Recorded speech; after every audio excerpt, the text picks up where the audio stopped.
व्याकरण के प्रसंग में सबसे आधारभूत कक्षा की ओर हम बढ़ रहे हैं। व्याकरण में प्रवेश से पहले आपको जो मौलिक आवश्यकता है वो माहेश्वर सूत्रों की है, क्योंकि व्याकरण के इतिहास में जैसे आपने देखा कि माहेश्वरी परंपरा में भगवान शंकर के डमरू वादन को सुनकर के पाणिनि ने 14 माहेश्वर सूत्र लिखे और उन 14 माहेश्वर सूत्रों के आधार पर ही पूरी की पूरी व्याकरण की जो प्रक्रिया है वो व्याकरण की प्रक्रिया चली है। जितने भी पारिभाषिक शब्दावलियां हैं वो पारिभाषिक शब्दावलियां माहेश्वर सूत्रों के माध्यम से प्रारंभ होती हैं। इसलिए आज हम जो कक्षा ले रहे हैं वो माहेश्वर सूत्रों की प्रारंभ कर रहे हैं। सबसे पहले हम आए माहेश्वर सूत्र का जो नामकरण है उसकी ओर। भगवान शंकर के डमरू वादन से उत्पन्न होने के कारण इनको माहेश्वर सूत्र कहा जाता है, या इन्हीं का दूसरा नाम शिव सूत्र जाल भी है। भगवान शंकर का डमरू वादन इनकी उत्पत्ति का मूल स्रोत था, प्रारंभिक स्रोत था, आदिम स्रोत था, इसलिए इनको शिव सूत्र जाल कहा जाता है। और यद्यपि इनकी रचना करने का कार्य इनके जो रचयिता थे वो पाणिनि थे, लिखने का काम पाणिनि ने किया। जैसे कि विगत कक्षा में हम बता रहे थे भगवान शंकर की आराधना की पाणिनि ने, और पाणिनि की आराधना से प्रसन्न होकर के भगवान शंकर ने डमरू वादन किया। नृत्यावसाने नटराज राजो ननाद डक्काम नव पंचवारम, 9 बार और 5 बार, मतलब 2 टुकड़े में, एक बार 9 बार बजाया, एक बार 5 बार, कुल मिलाकर के यहां पर 14 बार डमरू वादन किया है। और उसको सुनकर के पाणिनि ने माहेश्वर सूत्र बनाए हैं। इन सभी सूत्रों के माध्यम से संस्कृत की वर्णमाला का ज्ञान होता है, इसलिए इनको वर्ण समाम्नाय, वर्ण का तात्पर्य अक्षर से भी है, अक्षरों का ज्ञान होता है, इसलिए इनको अक्षर समाम्नाय भी कहा जाता है। समाम्नाय का एक तात्पर्य वेद है, तो हम इन सभी को वर्ण वेद या फिर अक्षर वेद भी कह सकते हैं। वर्ण वेद कह दो चाहे अक्षर वेद कह दो। वेद का शाब्दिक अर्थ है ज्ञान से है, तो वास्तव में संस्कृत के अंदर प्रवेश से पहले ये एक तरह से जैसे हम किसी भाषा में उसकी वर्णमाला का ज्ञान अवश्य तौर पर देखते हैं सबसे पहले, ठीक उसी प्रकार से संस्कृत में जो वर्णमाला का ज्ञान देने का प्रसंग है उसी को हम माहेश्वर सूत्र कहते हैं, जो कि कुल मिलाकर के 14 हैं। इन माहेश्वर सूत्रों के माध्यम से पूरी की पूरी व्याकरण में जितने भी सूत्र हैं उन सूत्रों के अंदर आने वाले पारिभाषिक शब्दावली विशेष तौर पर जो प्रत्याहार इत्यादि हैं, प्रत्याहार इत्यादि का ज्ञान होता है, इसलिए इन्हीं सभी सूत्रों को हम प्रत्याहार सूत्र भी कहते हैं। प्रत्याहार क्या है इसकी अभी हम परिभाषा रखेंगे। दैनिक जीवन में भी हम प्रत्याहार का काफी प्रयोग करते हैं। जैसे मान लिए कोई रोडवेज बस है जिसके ऊपर लिखा हुआ था जयपुर दिल्ली, तो वास्तव में वो भी प्रत्याहार है। उस जयपुर दिल्ली का मतलब यह हुआ जयपुर से लेकर के दिल्ली तक, जयपुर से लेकर दिल्ली तक, एक से प्रारंभ करके दूसरे तक का ग्रहण वहां पर हो रहा है। अब एक सवारी जो जयपुर से बैठना चाह रही है और उसको बहरोड उतरना था, जो कि जयपुर और दिल्ली के बीच में स्थित है, यद्यपि उस बस के ऊपर बहरोड लिखा हुआ नहीं था, लेकिन फिर भी वो उस बस के अंदर बैठ गया, क्योंकि वो जो जयपुर दिल्ली लिखा हुआ है उसका तात्पर्य है जयपुर से प्रारंभ होकर के दिल्ली तक। ठीक उसी प्रकार से हमारे पास यहां पर अनेक प्रत्याहार, जैसे प्रसिद्ध प्रत्याहार, जैसे मान लो स्वरों को अच कहा जाता है ना, तो अच का तात्पर्य क्या हुआ, ऐसे लेकर च तक, जैसे जयपुर दिल्ली, उसी प्रकार से ऐसे लेकर के च तक। अब बीच में आने वाले जितने भी वर्ण हैं उनका ग्रहण यहां पर होगा। उन सभी का ज्ञान इन माहेश्वर सूत्रों के माध्यम से ही होता है।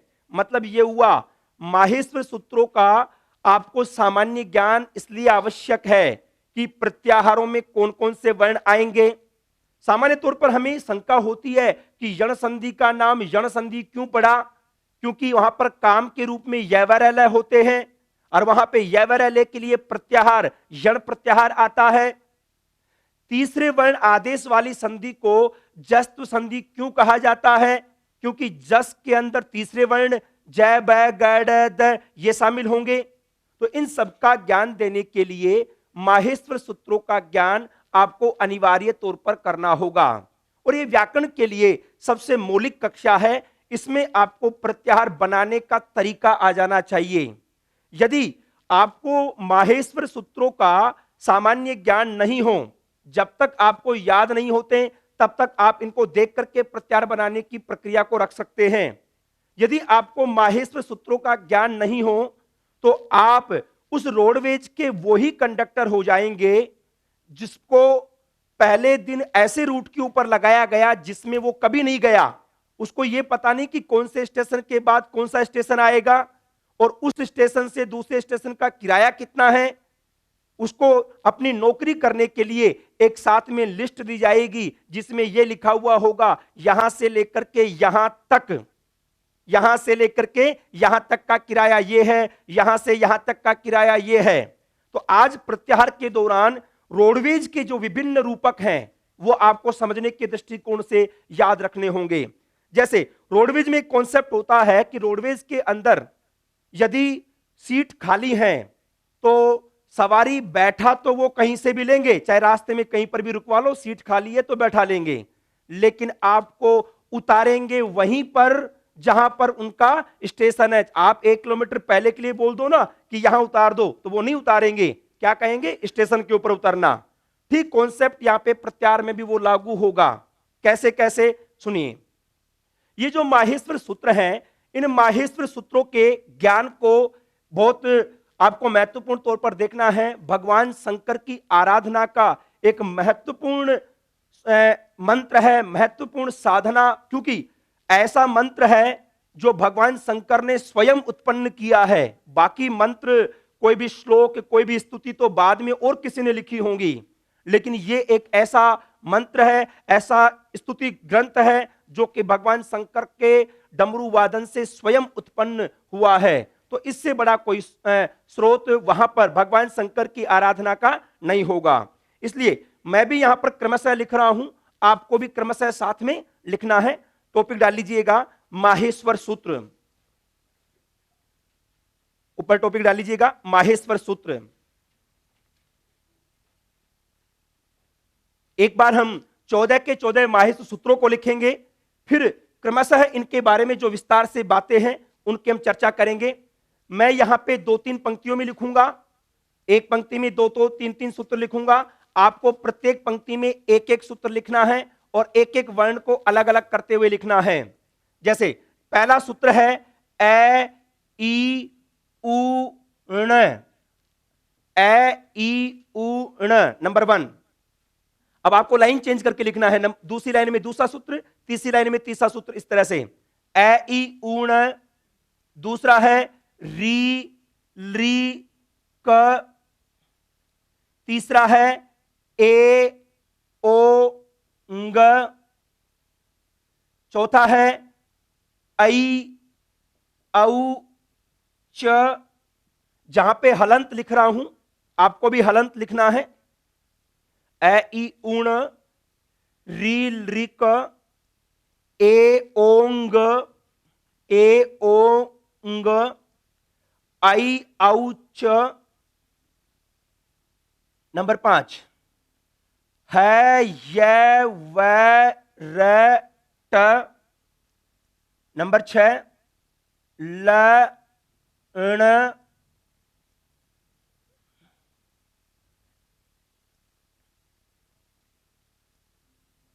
नंबर 7 य म ङ ण न म।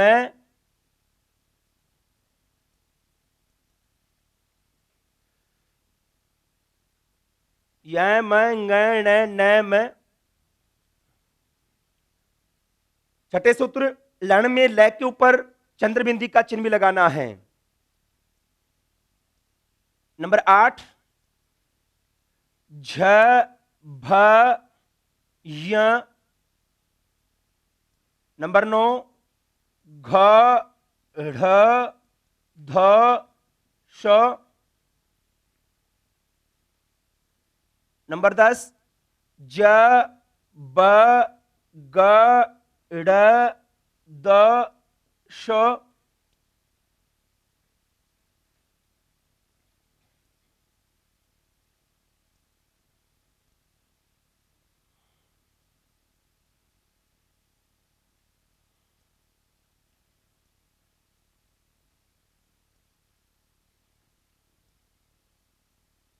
नंबर 11 ख फ छ ठ थ च ट त व।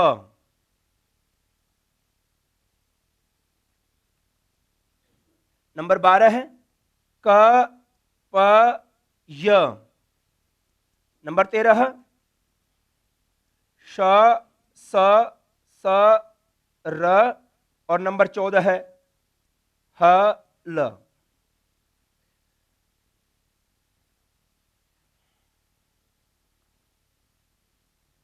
ये 14 पंक्तियों के अंदर आपको 14 के 14 माहेश्वर सूत्र सबसे पहले लिखने हैं। ये संस्कृत की बेसिक वर्णमाला है, सबसे प्रामाणिक वर्णमाला है। इसी के माध्यम से पूरा का पूरा जो विज्ञान है वो चलेगा और ज्यादा कठिन भी नहीं है। 5-7 बार यदि इसको पढ़ेंगे तो आपको याद भी हो जाएगा। और इसके पीछे का जो विज्ञान है उसको भी हम अभी देख लेते हैं।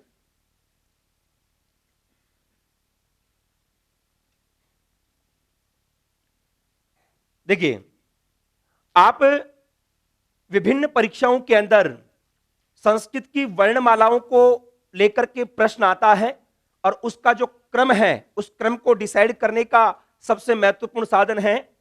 आपने देखा होगा जो हिंदी की वर्णमाला है उसमें क्रमशः ए आई ओ औ ऐसा आता है, जबकि यहां क्या है ए ओ आई औ। एक क्रम तो ये चेंज हो गया। दूसरा य व र ल। हिंदी की वर्णमाला में जो अंतस्थ वर्ण है उनका क्रम क्या है य र ल व। और यहां पे क्रम क्या है य व र ल। ठीक है। और बाकी स में तो वही क्रम है जो कि हिंदी के अंदर भी यही है, तालव्य से, मूर्धन्य से, दंत्य से। अब सुनो, ये 14 माहेश्वर सूत्र हैं। इन 14 माहेश्वर सूत्रों में अंतिम जो वर्ण है ये इत संज्ञक है। एक नया शब्द आ गया आपके पास, इत संज्ञक। क्या है इत संज्ञक? आज अब इसके लॉजिक की भी चर्चा करेंगे। इत संज्ञक वर्ण कोई चिन्ह के रूप में होते हैं जो किसी काम को बताने वाले हैं। इसी प्रकार से सभी सूत्रों के अंदर जो अंत में हलंत वर्ण है वो इत संज्ञक है, अर्थात उसकी काउंटिंग वर्णमाला में नहीं होगी। ये केवल प्रत्याहार बनाने के लिए काम में आएंगे। अब आप देखिए लॉजिक इसमें किस प्रकार से वर्णों को रखा है। स्टार्टिंग के 4 सूत्र ए ई उ री री ए ओ आई औ, ये सभी क्या है स्वर हैं। स्टार्टिंग के 4 सूत्रों के माध्यम से स्वर की बात रखी गई। फिर देखो है यहां पर भी है और है यहां पर भी है, मतलब जो है वर्ण है इसको 2 बार पढ़ा गया है माहेश्वर सूत्रों में, बाकी और किसी भी वर्ण को 2 बार नहीं पढ़ा गया। य व र ल इनको हम क्या कहते हैं अंतस्थ वर्ण कहते हैं। अभी आगे परिभाषा आएगी। इसके बाद में स्वरों के बाद में किसको रखा गया य व र ल। अब देखो य मैं न न, अब इसका शुद्ध उच्चारण स्टार्ट कर लीजिएगा। सभी अणे खाली नहीं है, ण तो केवल ये है टवर्ग वाला, इसको हम ग की ध्वनि लेकिन नाक में ग। और ये जो य है वो य की सी ध्वनि लेकिन नाक में नासिका के माध्यम से य। इसका शुद्ध उच्चारण क्या होगा य, और इसका शुद्ध उच्चारण क्या है ंग। आपके जो वर्णमाला है जिसमें कै कबूतर इत्यादि आपने पढ़े होंगे, जैसे कै, ख, ग, घ, ङ, ऐसे ही चै, छ, ट, ठ, त, थ, प, फ, ये 5 वर्ग हैं। 1 2 3 4 5, पांचों वर्गों में 5 5 वर्ण हैं।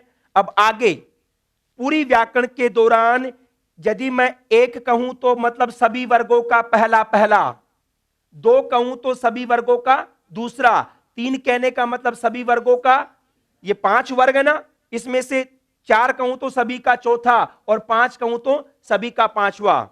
देखो इधर य, मैं, ng, न, न, ये पांचों वर्गों के पांचवे पांचवे वर्ण हैं। तो इसके बाद अंतस्थों के बाद किसको रखा गया? पांचवे वर्ण को रखा गया।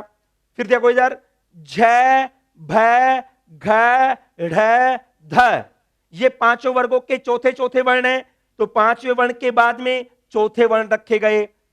ज, ब, ग, ड़, द, ये पांचों वर्गों के तीसरे तीसरे वर्ण है ना, ये चवर्ग का तीसरा, ये पवर्ग का तीसरा, ये कवर्ग का तीसरा, ये टवर्ग का तीसरा और ये तवर्ग का तीसरा। जो आपके जो 25 वर्ण हैं, 25 वर्णों में तीसरे तीसरे। फिर देखो ख, फ, छ, ठ, थ, ये कौन से वर्ण हैं? दूसरे। और च, ट, त, क, प, ये कौन से हैं? पहले। कितने मनोवैज्ञानिक तरीके से रखे हैं, पहले पांचवे पांचवे वर्ण, फिर चौथे चौथे वर्ण, फिर तीसरे तीसरे वर्ण, फिर दूसरे दूसरे और अंत में पहले पहले। और स, स है, जिनको हम क्या कहेंगे? ऊष्म वर्ण। तो माहेश्वर सूत्रों में वर्णों का जो विधान किया गया वो इस सीरियल से किया गया है। अब जिसको माहेश्वर सूत्र याद भी नहीं हो वो भी पहचान सकता है कि सबसे पहले स्वर आएंगे, स्वर के बाद में अंतस्थ 5 4 3 2 1 और अंत में कौन से वर्ण आए? ऊष्म वर्ण आए हैं। तो इसमें इतना कोई रटने की विशेष बात भी यहां पर नहीं थी। वर्णों को इसी सीरियल में रखा है। कई बार परीक्षाओं में पूछा जा सकता है कि इन वर्णों का क्रम क्या होगा, तो उस क्रम को लेकर के जो पाणिनि के माहेश्वर सूत्र हैं वो महत्वपूर्ण प्रमाण प्रस्तुत करते हैं। इन्हीं का जो सीरियल है वो विशेष तौर पर आपको याद रखना होगा। एक तो सबसे बड़ी शंका होती है यम गणना को लेकर के, तो यहां पर आपको शंका नहीं रखनी, इसको आप याद रखेंगे, बाकी में याद करने में दिक्कत नहीं होती। एक दिक्कत होती है यहां पर छ, ठ, थ, क्योंकि इनकी ध्वनि एक जैसी है, तो कभी थ पहले आ जाए, कभी ठ पहले आ जाए, तो इसका उपाय आगे वाले हैं। चटतऊ तो आपको याद रहेगा, चटतऊ याद रहा तो इसी तीनों का सीरियल भी इन्हीं तीनों का सीरियल है। जैसे चटतऊ के अंदर च पहला है तो च के अकॉर्डिंग दूसरा पहले आया, ट के अकॉर्डिंग दूसरा उसके बाद आया और त के अकॉर्डिंग दूसरा उसके बाद आया। तो मतलब ये दूसरे दूसरे दूसरे उसी का पहला पहला पहला। यदि आपको चटतऊ याद रह गया तो इन तीनों में जो शंका है उसको भी आप दूर कर सकते हैं कि छ, ठ, थ में पहले कौन आएगा, इसको लेकर के। अब इनका जो मुख्य कार्य है वो मुख्य कार्य प्रत्याहार बनाना है, उसकी प्रक्रिया को हम रखेंगे। पहले कुछ इससे संबंधित जो फैक्चुअल बातें हैं स्टार डाल करके क्रमशः विगत कक्षा की तरह एक एक टॉपिक वाइज, जैसे एक नंबर 1 ऐसे नंबर मत डालना, बस स्टार डाल करके या डॉट डाल करके या डैश डाल करके आप लिखते रहें क्रमशः। देखो इन सभी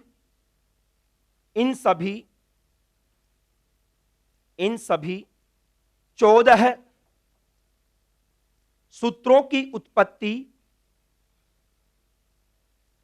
इन सभी 14 सूत्रों की उत्पत्ति भगवान शंकर के डमरू वादन से, भगवान शंकर के डमरू वादन से हुई है।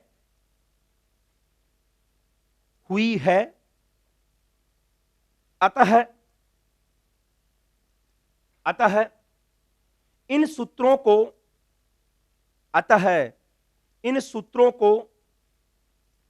माहेश्वर सूत्र, अतः इन सूत्रों को माहेश्वर सूत्र या शिव सूत्र जाल भी कहा जाता है। माहेश्वर सूत्र या शिव सूत्र जाल भी कहा जाता है।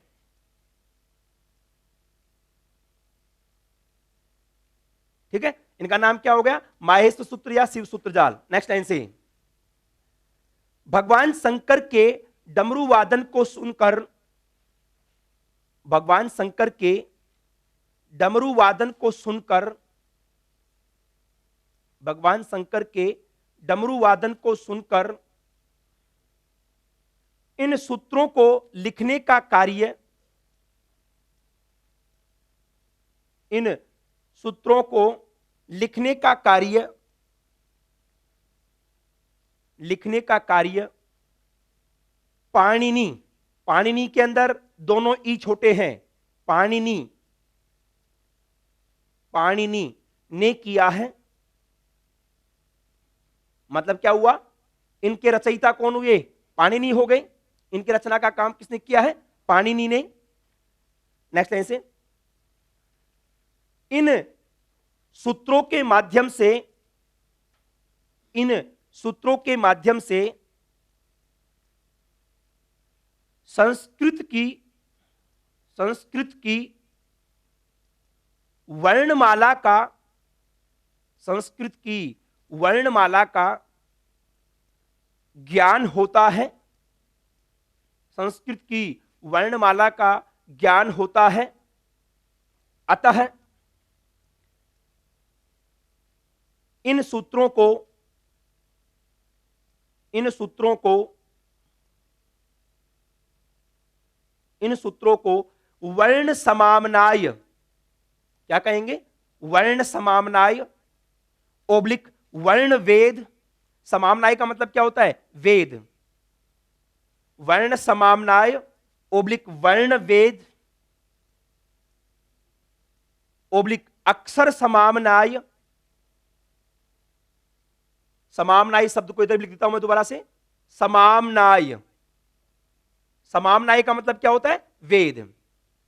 वर्ण समामनाय ओब्लिक वर्ण वेद ओब्लिक अक्षर समामनाय, अक्षर समामनाय।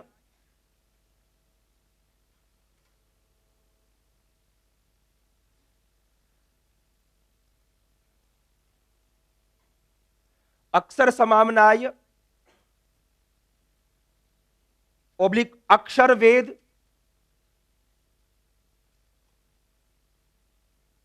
कहा जाता है, कहा जाता है। ठीक है, कहा जाता है लिखना, चंद्रबिंदी मत लगा देना, नहीं तो अर्थ चेंज हो जाएगा। कहा जाता है, कहा जाता है और कहा जाता है दोनों में।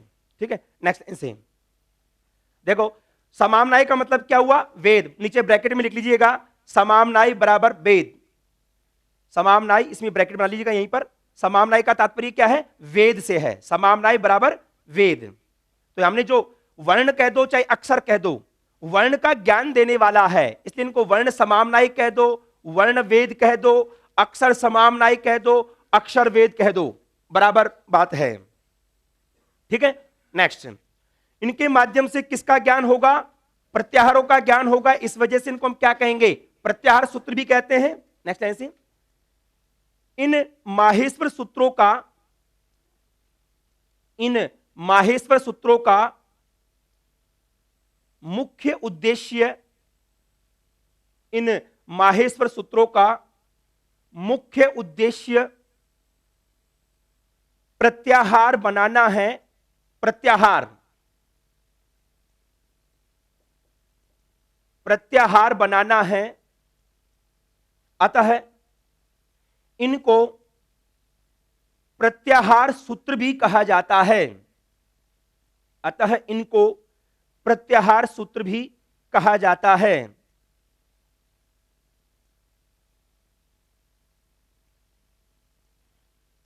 ठीक है, एक तो इनके नामकरण को लेकर के आ गया। अब आते हैं, भगवान शंकर ने जो डमरू वादन किया था वो दो टुकड़ों में किया, एक बार 9 बार और एक बार 5 बार। देखो, भगवान शंकर ने, भगवान शंकर ने यह डमरू वादन, भगवान शंकर ने यह डमरू वादन, भगवान शंकर ने यह डमरू वादन 2 खंडों में किया है। भगवान शंकर ने यह डमरू वादन 2 खंडों में किया है, डैश लगा करके। एक बार 9 सूत्र प्लस एक बार 5 सूत्र, एक बार 9 सूत्र प्लस एक बार 5 सूत्र, मतलब 2 खंडों में उन्होंने डमरू वादन किया। एक बार स्टार्टिंग के 9 सूत्रों का निर्माण हुआ और एक बार 5। ठीक है, अब इनमें से स्टार्टिंग के जो 4 सूत्र हैं वो स्वरों से संबंधित हैं। 5वें से लेकर के 14 नंबर अर्थात 10 सूत्र किससे संबंधित हैं? व्यंजनों से। स्टार्टिंग में स्वर और बाकी सारे किससे संबंधित हैं? व्यंजनों में। नेक्स्ट लाइन से, इन 14 सूत्रों में, इन 14 सूत्रों में प्रारंभिक 4 सूत्र, प्रारंभिक 4 सूत्र स्वरों से संबंधित हैं, स्वरों से संबंधित हैं, जबकि अंतिम 10 सूत्र, अंतिम 10 सूत्र व्यंजनों से संबंधित हैं, व्यंजनों से संबंधित हैं। स्टार्टिंग के 4 में तो स्वर और लास्ट के 10 के अंदर व्यंजनों का पाठ यहां पर किया गया है। नेक्स्ट लाइन से, अब इसमें जो क्रम रखा गया है, सबसे पहले क्या रखा गया? स्वर, फिर बाद में अंतस्थ, फिर 5वें, चौथे, तीसरे, दूसरे, पहले, जो 5 वर्गों में बताया आपको, 1 2 3 4 5, और अंत में कौन से रखे गए? ऊष्म वर्ण। नेक्स्ट लाइन से, माहेश्वर सूत्रों में, माहेश्वर सूत्रों में, माहेश्वर सूत्रों में वर्णों की उत्पत्ति का क्रम, वर्णों की उत्पत्ति का क्रम, उत्पत्ति का क्रम लिख करके डैश लगा लीजिएगा। और नेक्स्ट लाइन में ये लिख लो सेम ऐसे कैसे, आगे तीर लगा सकते हैं, स्वर से तीर, फिर अंतस्थ, अंतस्थ के बाद में 5वें, चौथे, तीसरे, दूसरे, पहले, और अंत में क्या आगे? ऊष्म। सीरियल ये रखा गया है, सबसे पहले स्वर आए, स्वर के बाद में अंतस्थ, अंतस्थ के बाद में 5वें, चौथे, तीसरे, दूसरे, पहले, और अंत में कौन से वर्ण आ गए? ऊष्म वर्ण। 5 4 3 2 1 क्रमशः वर्णों का सीरियल ये हो गया, और अंत में कौन से आ गए? ऊष्म वर्ण। ठीक है, तो ये कुछ इसकी सामान्य बातें थी। सबसे पहले हमने इसका जो सामान्य सा प्रसंग था उसको रखा। अब आते हैं इनका जो मुख्य उद्देश्य है, जो प्रत्याहार बनाना है, उसको लेकर के। अभी मैंने आपको यह बताया, इन 14 के 14 माहेश्वर सूत्रों के अंदर जो अंतिम वर्ण है वो अंतिम वर्ण इत्संज्ञक वर्ण है। इत्संज्ञक वर्ण का तात्पर्य है इनको चिन्ह के रूप में रखा गया है, इनकी काउंटिंग नहीं होगी, ये काम के नहीं है। अभी हम इत्संज्ञा के विज्ञान की भी चर्चा करेंगे। आप ये समझ लीजिएगा, अभी ये वर्णमाला में कभी काउंट नहीं होंगे, इनका तो कोई काम बताना ही उद्देश्य है। इसलिए आपने देखा सभी 14 के 14 सूत्रों में हमने अंतिम जो वर्ण था उसको क्रॉस कर लिया है, मतलब 14 वर्ण इत्संज्ञक हो गए। लेकिन आप देखो, ये है, यह, वह इत्यादि व्यंजन हैं। अब देखो, ए ई उ रिल री ए ओ आई औ, ये तो ओरिजिनल हैं। अब ये जो है, यह, वह इत्यादि है ना, इनके अंदर, है के अंदर वास्तव में 2 वर्ण हैं, है और ए। अब संस्कृत में आप क्लियर रख लीजिएगा, यदि है में वर्णों की संख्या पूछी जाए तो 2 वर्ण हो गए, है भी शामिल है और ए भी शामिल है। कोई भी प्रसंग आए, स्वर अलग से काउंट होगा, व्यंजन अलग से काउंट होगा। हम कई बार इसको आधा है कह देते हैं। जैसे मान लो कोई भी प्रसंग आ गया, जैसे कै लिख रहे थे तो कै में आपने क्या कर दिया? कै और ए, ये हुआ ना। लेकिन हम इसकी परिभाषा गलत दे देते हैं कि इसको हम आधा कै कहेंगे। कोई भी वर्ण हो, वर्ण कभी आधा नहीं होता। क्यों नहीं होता? वर्ण का नाम ही क्या है? अक्षर। अक्षर का शाब्दिक अर्थ क्या हुआ? न क्षरति, जो कटता नहीं है, पिटता नहीं है, टूटता नहीं है, और आपने उसको आधा कर दिया। आधा कभी कोई भी अक्षर नहीं होगा। कोई भी व्यंजन हो, व्यंजन मौलिक तौर पर हलंत ही होता है। व्यंजन हमेशा हलंत होगा। तो इसको हम यदि है के अंदर वर्णों की काउंटिंग करें तो दो वर्ण हो गए, एक तो है और एक ए। लेकिन एक समस्या है, स्वर को बोलते समय तो दिक्कत नहीं होती, लेकिन व्यंजन वर्ण परतंत्र वर्ण होते हैं। स्वर तो स्वतंत्र होते हैं, अपने आप बोल सकते हो ए ई उ री ली इत्यादि। लेकिन व्यंजन वर्णों की एक समस्या है, हमारी जिह्वा, हमारी जीभ दो तीन व्यंजनों से ज्यादा एक साथ नहीं बोल सकती। आपको स्वर का आश्रय लेना ही पड़ेगा। मतलब ये जितने भी है, यह वह र इत्यादि है ना, वास्तव में है तो ओरिजिनली हलंत। इनके अंदर जो ए आया है ना, ए, वो ए केवल उच्चारण के लिए है। अन्यथा दिक्कत हो जाती कि इनका बोल कैसे पाते। हम है यह बोल देते, लेकिन वह में दिक्कत आती। फिर इधर भी यह बोल देते, मैंगैना में दिक्कत आती। एक बोल सकते हैं, अधिकतम दो बोल सकते हैं, अधिकतम तीन बोल सकते हैं। आपको स्वर के आश्रय की आवश्यकता ही पड़ेगी। मतलब यह हुआ है यह वह इत्यादि में जो ए है वो केवल उच्चारण के लिए है। अब आपसे यदि कोई पूछे कि अंतस्थ वर्ण कौन कौन से होते हैं, तो आप यह वह रैल ये सीधा लिख देंगे ना, तो एक गलती हो गई। इन सब में ए भी तो आ गया, तो क्या ए अंतस्थ थोड़े ही है? अंतस्थ नहीं है। तो जब कभी बात आएगी अंतस्थ वर्णों की, तो आप क्या बताएंगे? य वै रैल हलंत वाले, वही क्या कहलाएंगे? अंतस्थ कहलाएंगे। ऐसे मान लो आपसे व्यंजन पूछा जाए, व्यंजन आपने कै ख गै घ लिख दिया, और यदि आपने पूरा कै लिख दिया तो इसका मतलब उसमें ए भी चला गया। तो व्यंजनों में ए थोड़ा ही है, ए केवल वहां पे उच्चारण के लिए है। लेकिन आपने सभी सूत्रों में देखा, सब में सीधे तौर पर था, लेकिन छठा सूत्र है ना लण, इसके अंदर आपने क्या किया? लय तो है ही है, साथ में ए को अनुनासिक कर दिया और आगे न भी है, और बाकी कहीं पर भी ए को अनुनासिक नहीं किया। इसका उद्देश्य यह है कि ए की भी यहां पर इत संज्ञा हो जाती है, वो भी चिन्ह के रूप में ही है। कोई काम को बताने के लिए उसको अलग से यहां पर रखा गया है।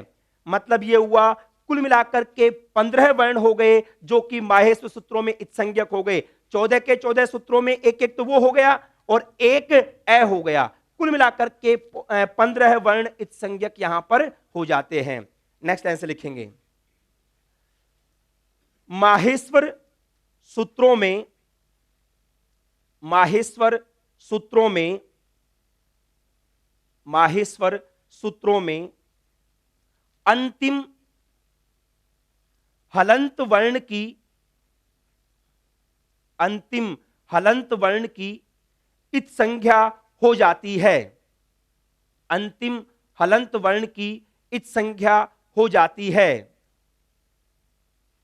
इत संज्ञा हो जाती है। इत संज्ञा अभी मैं बताऊंगा, ये चिन्ह के रूप में है। इत संज्ञा हो जाती है। नेक्स्ट लाइन से, है यह वह, पूरा लिखना, है यह वह, है पूरा, यह पूरा, वह पूरा, है यह वह आदि में, है यह वह आदि, सारे व्यंजन आगे, है यह वह आदि में स्थित, आदि में स्थित। देखो एक बार, संस्कृत में जब भी कोई वर्ण को लिखा जाए, वर्ण को लिखते समय जैसे आपने ए बोला या फिर आपने है बोला, कोई भी स्वर हो चाहे कोई भी व्यंजन हो, उसके आगे कार लगा सकते हो। मतलब अकार बोलने का मतलब क्या हुआ? ए वर्ण। और हकार बोलने का मतलब क्या हुआ? है वर्ण। तो कार किसी भी वर्ण के आगे लगा सकते हो, बस केवल एक रै वर्ण ऐसा है, रै के आगे कार नहीं आएगा, रै के आगे इफ आ जाएगा और रूप बनेगा रेफ। बाकी सभी वर्णों के आगे कार लगाएंगे। मैं बार बार आपको ये बोलूं अकार इकार, तो इसका मतलब समझ जाना, अकार का मतलब ए वर्ण, इकार का मतलब ई वर्ण। ऐसे ही मान लो इसको क्या बोलेंगे? झकार, इसको भकार, खकार, फकार, लकार, मकार, कोई भी वर्ण हो उसके आगे आप कार प्रत्यय लगा सकते हैं और कार लगा करके उसको हम बोल सकते हैं। है यह वह आदि में स्थित, आदि में स्थित आकार, क्या लिखेंगे, आकार, ए, आकार, ब्रैकेट में एक बार स्पष्ट कर लीजिएगा, आकार का मतलब क्या हुआ, अवर्ण। है यह वह आदि में स्थित आकार केवल उच्चारण के लिए है, केवल उच्चारण के लिए है, केवल उच्चारण के लिए है, लेकिन छठे सूत्र, छठे 6 नंबर का जो सूत्र है, षष्ठ, छठे सूत्र कौन सा सूत्र है बताओ, लण, लण लिख करके लय में ए को अनुनासिक कर लीजिएगा। छठे सूत्र लण में, छठे सूत्र लण में, अब ब्रैकेट बनाओ दोबारा से, और ब्रैकेट बना करके ऐसे अलग अलग कर लो, लय को हलंत कर लो, ए को अनुनासिक कर लो और नय को हलंत कर लो, ठीक है। अब यहां पे ए को भी क्रॉस कर लीजिएगा, नय को भी क्रॉस कर लो, हल्का क्रॉस, केवल लेकिन छठे सूत्र लण में ए की भी जो ए है ना, ए की भी इत संज्ञा होती है, ए की भी इत संज्ञा होती है। मतलब क्या हुआ, 14 तो व्यंजन हो गए, सब में देखो ण, क, ग, च, ट, ण, म, सब में व्यंजन था, और एक क्या हो गया, स्वर। कुल मिलाकर के 15 वर्ण इत संज्ञक हो जाते हैं। तो जो माहेश्वर सूत्र आपने लिखे उनमें सबके अंदर लास्ट में जो व्यंजन वर्ण है उसको हल्का क्रॉस कर लीजिएगा, हल्के से हाथ से, ताकि आपको ध्यान रहे कि वो इत संज्ञक हैं।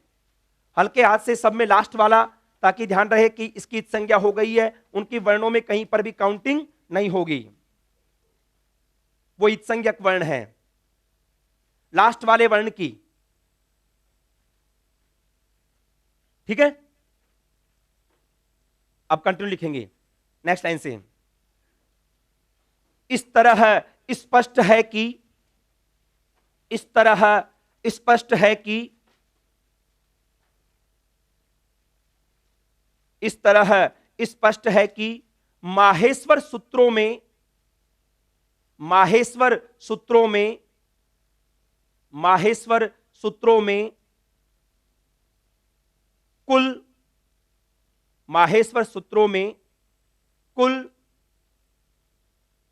15 वर्ण इत संज्ञक हैं, इत संज्ञक हैं, कुल 15 वर्ण इत संज्ञक हैं,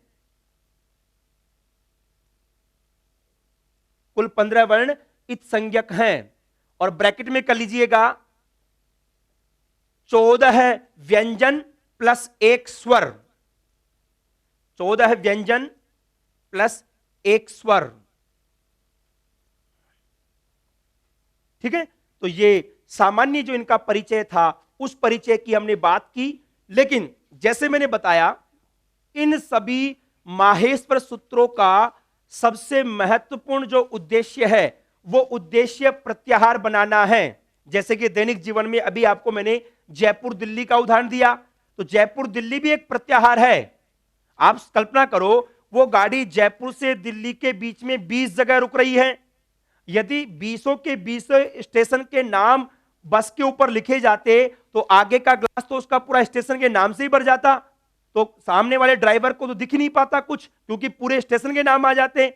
लेकिन केवल जयपुर दिल्ली लिखने से ही पूरा का पूरा काम कंप्लीट हो गया।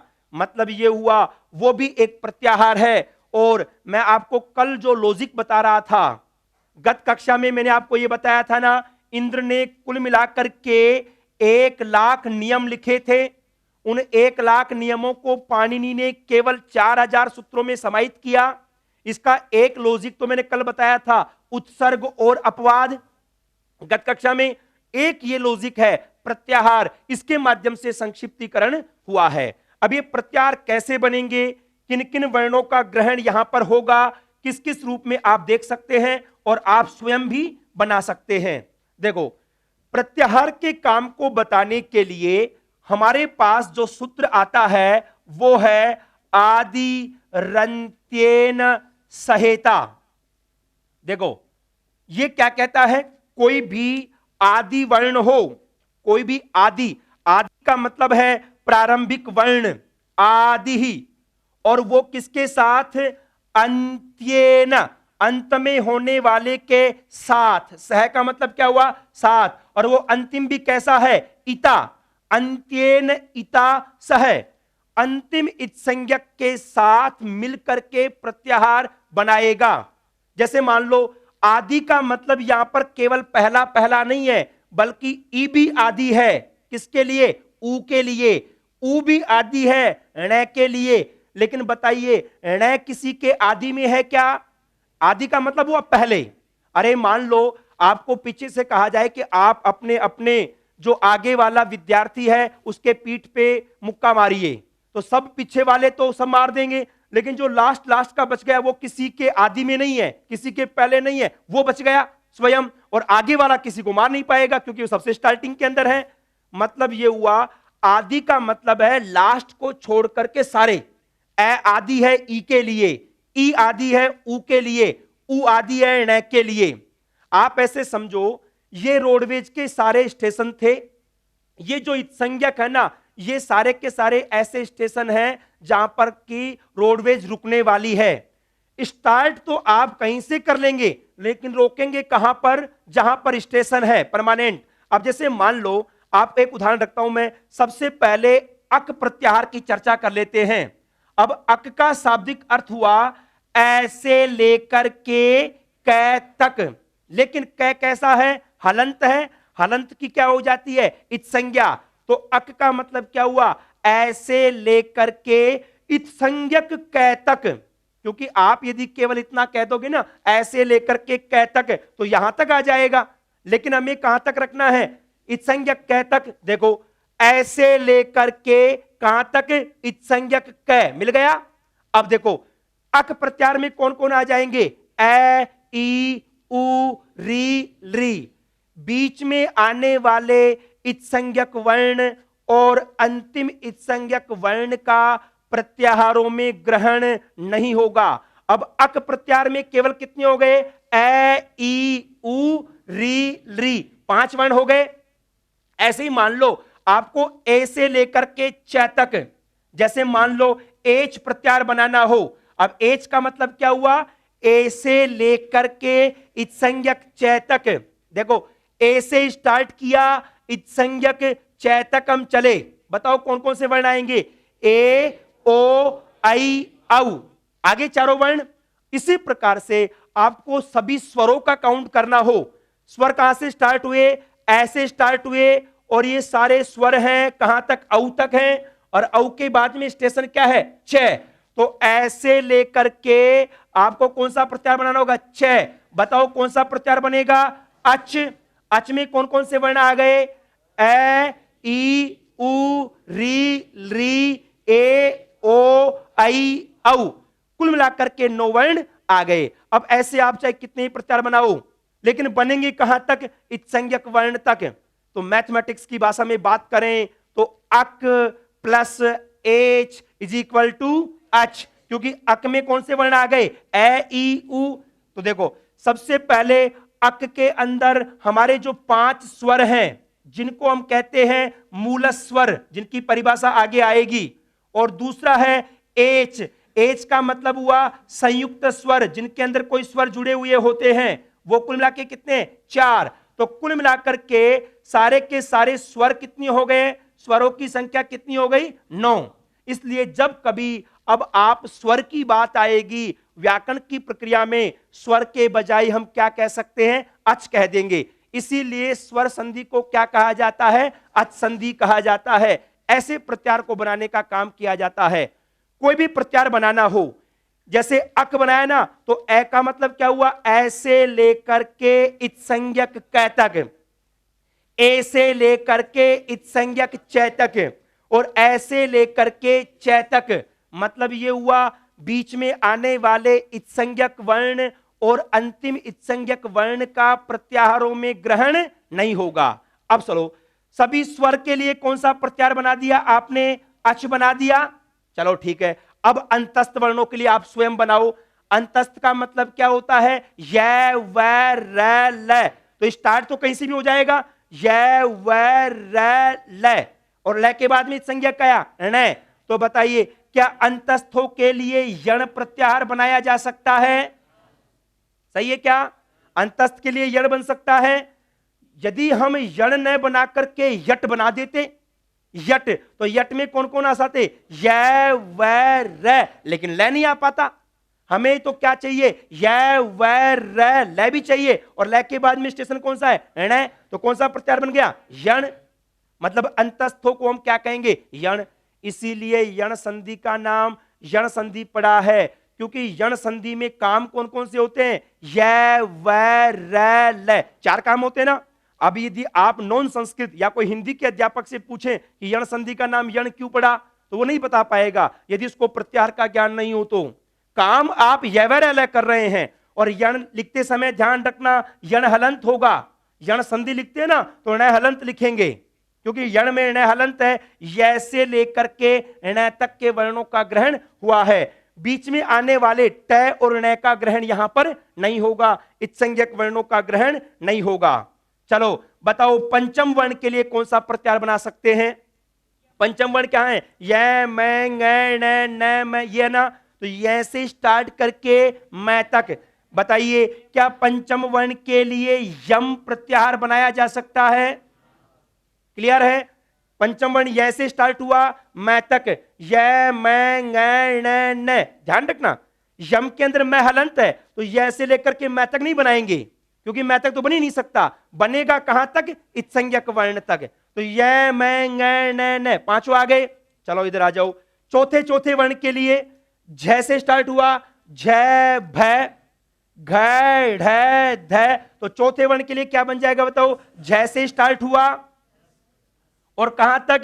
श, षटकोण वाला है ना, क्या प्रत्याहार बन गया? झस। चतुर्थ वर्ण के लिए क्या बन गया? झस। ठीक है, अब तीसरे के लिए आओ। जैसे स्टार्ट हुआ, जय ब ग ड द श। बताओ तीसरे वर्ण के लिए कौन सा बना? जस। इसीलिए तो ऐसी संधि जिसमें तीसरा वर्ण काम होता है, उस संधि का नाम हम क्या रखते हैं? जस्त्व, क्योंकि काम क्या हुआ? जस वर्ण काम हुआ, तीसरे वर्ण काम में हुए। ऐसे ही इधर देखो, दूसरे वर्ण के लिए ख से स्टार्ट करें, ख फ छ ठ थ। दूसरे वर्ण यहां तक है ना। अब बताओ दिक्कत हो गई, स्टेशन नहीं है रोडवेज को रुकने के लिए, इसलिए दूसरे वर्ण के लिए प्रत्याहार नहीं बनाया जा सकता, क्योंकि यहां पर रोकने के लिए इत्संज्ञक वर्ण नहीं है। आप ये कहो कि कोई बात नहीं, वैतक बना लो, खऊ बना लो। खऊ बनाएंगे तो 3 एक्स्ट्रा आ गए, पहले वाले आ गए। इसका मतलब क्या हुआ? दूसरे वर्ण के लिए कोई भी अलग से प्रत्याहार नहीं बनाया जा सकता, लेकिन दूसरे और पहले के लिए तो बनाया जा सकता है। ख प छ ठ थ, दूसरे च ट त क प। स्टेशन मिल गया। मतलब पहले और दूसरे के लिए एक अलग से प्रत्याहार बनाया जा सकता है, खय। सही है क्या? ख से स्टार्ट किया, दूसरे च ट त क प, पहले य तक बन गया खय। दूसरे के लिए कोई प्रत्याहार नहीं बनेगा, आपको पहले और दूसरे के लिए बनाना होगा। लेकिन क्या पहले के लिए कोई अलग से प्रत्याहार बन सकता है? पहले स्टार्ट तो आप कहीं से भी कर देंगे ना, च ट त क प, पहले के लिए अलग से बन सकता है। कौन सा बनेगा? चय। चय सही है क्या? च से स्टार्ट किया, च ट त क प, पहले वर्ण आ गए, और अंत में बच गया हमारे पास ऊष्म वर्ण। ऊष्म वर्ण के लिए क्या आ जाएगा? स श स है, और ल तक होगा ना, तो ऊष्म के लिए कौन सा प्रत्याहार बन जाएगा? सल। इस प्रकार से आप सभी प्रकार के ग्रुपों के लिए प्रत्याहार बनाने का काम कर सकते हैं। अब मैं थोड़ा सा इसको विस्तार दे रहा हूं। अभी तो मैंने ग्रुप वाइज कर लिया। मान लो आपके जो 25 वर्ण हैं, कैसे लेकर के मैं तक, जिसमें पांचवे, चौथे, तीसरे, दूसरे, पहले सारे काउंट हो गए, जिनको हम स्पर्श वर्ण कहते हैं सामान्य भाषा में। बताओ उन सभी स्पर्श वर्णों के लिए कौन सा प्रत्याहार बन सकता है? स्पर्श वर्ण कहां से स्टार्ट हुए? य से स्टार्ट हुए ना, तो य मैं गण न, जब घड़ ध, जब गड़ द, ख प छट थ, चट त क प, य तक है ना। इसका मतलब क्या स्पर्श वर्णों के लिए यय प्रत्यार बनाया जा सकता है? यह समझ में आया सबको? यय यय कहां से स्टार्ट हुआ? य से। एक बार बोलिए सभी, य से। य मैं न न, पांचवा आ गया। जय ब घड़ ध चौथे, जय ब गड़ द तीसरे, ख प छ ठ थ दूसरे, च ट त क प पहले। क्या ये बात सही है? स्पर्शों के लिए यह प्रत्याहार बना सकते हैं। अब सुनो, अंतस्थ के लिए कौन सा बन गया था प्रत्याहार? बताओ, अंतस्थ के लिए कौन सा बना? य व र ल, यण प्रत्याहार बन गया था ना। अंतस्थ के लिए कौन सा बन गया? यण। और ऊष्मों के लिए कौन सा बन गया? बताओ, ऊष्मों के लिए स से स्टार्ट किया ना। स है को ऊष्म कहेंगे, अभी आगे परिभाषा आएगी। तो श से लेकर के ल तक कौन सा प्रत्याहार बन गया? शल। सल प्रत्याहार बन गया। व्यंजनों में ये तीन चीज तो शामिल है, स्पर्श, अंतस्थ और ऊष्म। चलो, सभी व्यंजनों के लिए कौन सा प्रत्याहार बनाया जा सकता है? बताइए। देखो, यहां से है से लेकर के इस लय तक यदि आपको प्रत्याहार बनाना हो तो प्रत्याहार क्या बन जाएगा? हल। तो हल को मैथमेटिक्स की भाषा में बात करें तो क्या हो जाएगा? बताइए। यय प्लस यण प्लस सल इज इक्वल टू हल। तीनों को जोड़ देंगे तो क्या बन जाएगा? हल। ये व्यंजन के लिए हो गया ना, सारे के सारे व्यंजनों के लिए। और स्वर के लिए क्या बना था? अच। स्वर के लिए क्या बन गया था? अच। तो बताइए, सभी वर्णों के लिए, सभी वर्णों के लिए ऐसे लेकर के हल के लय तक क्या सभी वर्णों के लिए कौन सा प्रत्याहार बनाया जा सकता है? अल प्रत्याहार बनाया जा सकता है। स्वर 9 थे, व्यंजन 33, तो कुल मिलाकर के वर्ण कितने हो जाएंगे? 42। माहेश्वर सूत्रों के आधार पर वर्णों की कुल संख्या 42 हो जाएगी। 9 स्वर होंगे, 33 व्यंजन होंगे। पूरा का पूरा मैथमेटिक्स है। चलो मैं एक और आपको बताऊं, है यहां पर भी रखा गया और है यहां पर भी रखा गया। तो व्यंजन के लिए आपने कौन सा प्रत्याहार बनाया? हल प्रत्याहार बनाया। अब आपको शंका यह होती कि हल प्रत्याहार आपने इससे वहां तक क्यों बनाया? हम तो इससे बनाएंगे। इस है से लय तक भी प्रत्याहार बन सकता है। यदि इस है से लय तक प्रत्याहार बनाते तो कितने वर्ण आते? एक ही वर्ण आता। फिर तो फालतू का काम हो गया। प्रत्याहार तो शॉर्ट के लिए करते ना। अरे वो गाड़ी जयपुर की जयपुर में चल रही होती तो हम उसके ऊपर ये थोड़ी लिखते जयपुर से जयपुर, उसमें एक ही बार लिख देते जयपुर, तो उसका मतलब वो जयपुर जयपुर में चलने वाली है। तो यहां पर हल प्रत्याहार दूसरे वाले है से नहीं बनाएंगे, हमेशा पहले वाले है से ही आपको बनाना है। अब सुनो, क्या व्यंजन के लिए हल प्रत्याहार के अलावा और कोई प्रत्याहार बनाया जा सकता है क्या, जिसमें सारे के सारे 33 व्यंजन आ जाएं? है इधर भी है उधर भी है। एक बार काउंट कर लो कहीं पर भी। देखो, एक प्रत्याहार चेक करो, यल।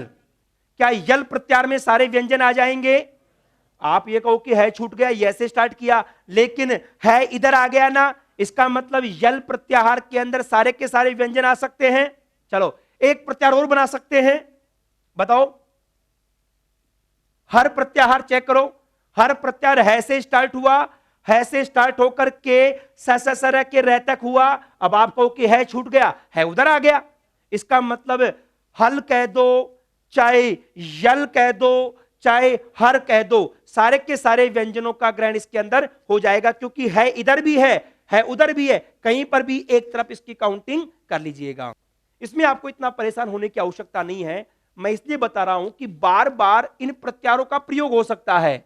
जैसे यण संधि की बात करें, यण संधि में बताया गया कि इक के स्थान पर यण होता है, इक के स्थान पर यण होगा यदि आगे अच हो तो। अब इक का मतलब क्या है? ई से लेकर के कै तक कौन कौन से वर्ण आएंगे? ई, उ, री, ली। और यण में कौन कौन से आए? य, व, र, ल। इस प्रकार से क्रमशः वर्णों के ग्रहण के लिए आपको प्रत्याहारों का ज्ञान आवश्यक है। चलो मैं आपको एक काम दे रहा हूं, यदि आप उसका प्रत्याहार बना देंगे तो मैं समझ जाऊंगा कि आपको प्रत्याहार बनाना आ गया। मैं ऐसा प्रत्याहार बनाना चाहता हूं जिसके अंदर तीसरे, चौथे, पांचवे ये वर्ण शामिल हों और है, य, व, र, ल ये वर्ण शामिल हों, इसके लिए प्रत्याहार बनाओ आप। सभी बनाइए, जिसमें तीसरे चौथे पांचवें उल्टा क्रम है। देखो सभी बनाइए। यस में तो नहीं आएगा, फिर है नहीं आया। झल में तो फिर कहां से आएगा, झल तो चौथे से स्टार्ट हुआ, फिर वो ऊपर है या वह तो ऊपर रह गए। क्रम ये नहीं देखना है, क्रम कोई सा भी, लेकिन वर्ण आ जाने चाहिए। और वर्ण देखो, है, य, व, र, ल, आगे पांचवे, चौथे, तीसरे, यहां तक है ना, तो है से लेकर के श तक, तो 3 4 5 हय वरय के लिए, हय वरय के लिए कौन सा प्रत्याहार बन गया, हस। हस में आगे सारे के सारे। चलो एक और बताइए, 1 2 स श स, इनके लिए 1 2 और स के लिए बनाओ सभी। देखो 1 2 ख दूसरे, चट त कप पहले, और स श र तक आ गया ना। तो बताइए क्या 1 2 स के लिए खर प्रत्याहार बनाया जा सकता है, बन सकता है। चलो ऐसा प्रत्याहार बनाओ जिसके अंदर ऊष्म वर्ण शामिल नहीं हो और बाकी सारे वर्ण शामिल हो। ऐसे स्टार्ट करेंगे और कहां तक आ गया, यह तक, क्या रूप बन गया, अय। लेकिन ऐसा कोई प्रत्याहार नहीं बन सकता। क्यों नहीं बन सकता, क्योंकि बीच में क्या आ गया, है आ गया, है तो ऊष्म वर्ण है, नहीं बन सकता ना। ऐसा कोई प्रत्याहार बनाओ व्यंजन का जिसमें ऊष्म वर्ण नहीं हो। ऊष्म यर में तो स से आ गया, य से स्टार्ट करेंगे और कहां तक बन जाएगा, यह तक, यय। यय ऐसा प्रत्याहार हो गया जिसमें ऊष्म वर्ण नहीं होंगे। तो यह तो मैंने आपको अभ्यास के लिए बताया है। इतने ज्यादा आपको पारिभाषिक शब्दावली के लिए प्रत्याहारों का ज्ञान आवश्यक है। कैसे बनाया जाएगा, आपको कोई भी प्रत्याहार दिया जावे। चलो बताइए, झल। अब झल का मतलब क्या हुआ, जैसे लेकर इत संज्ञक लय तक। बताओ कौन कौन से वर्ण आ जाएंगे, झ भ घ ढ ध, ज ब ग ड द, ख फ छ ठ थ, च ट त, क प स श है। यहीं तक आएगा ना। इत्संज्ञक वर्णों को बोलना नहीं है। ऐसे ही मान लो आपको बोलना हो झस प्रत्याहार, झस।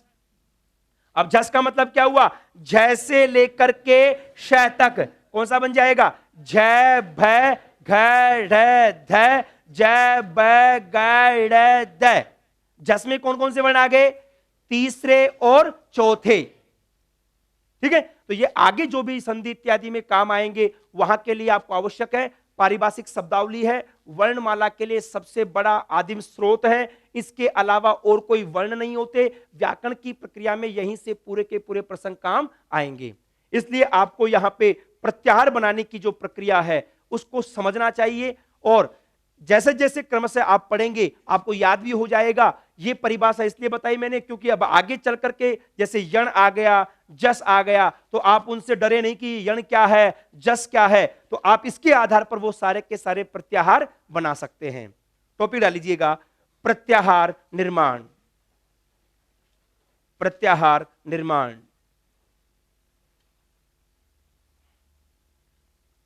प्रत्याहार निर्माण,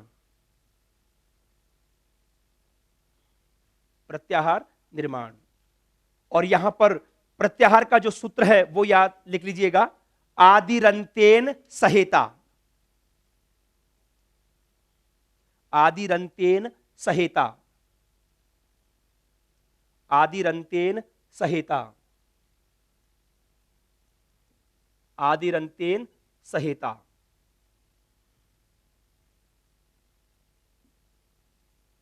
टुकड़ा चाहो तो टुकड़ा भी लिख सकते हो नीचे। आदि ही अंतेन सह इता, आदि ही अंतेन सह इता। इसी के नीचे टुकड़ा लीजिएगा, ब्रैकेट बना लीजिएगा जैसे भी आप चाहो। आदि ही अंतेन सह इता, सह प्लस इता था लास्ट में, आप यहां लिख दीजिएगा, बेस्ट रहेगा। आदि ही अंतेन सह इता। अब देखो इसकी परिभाषा कैसे लिखेंगे? देखो एक बात सुन लीजिएगा, बाद में लिखेंगे। प्रत्याहार बनाते समय किसी भी प्रारंभिक वर्ण से अंतिम इत्संज्ञक वर्ण तक वर्णों का ग्रहण होगा। बीच में आने वाले और अंतिम जो इत्संज्ञक वर्ण है उसका प्रत्याहारों में ग्रहण नहीं होगा। लिखो, प्रत्याहार बनाते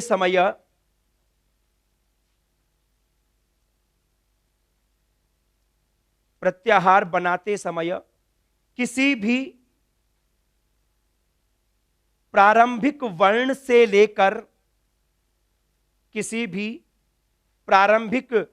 से लेकर अंतिम इत्संज्ञक वर्ण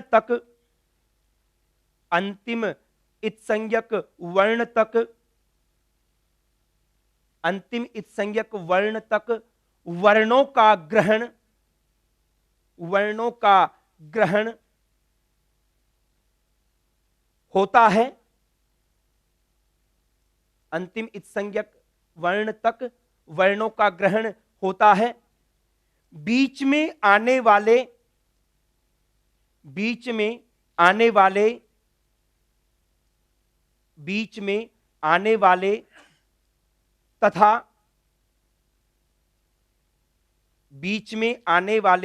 तथा अंतिम इत्संज्ञक वर्ण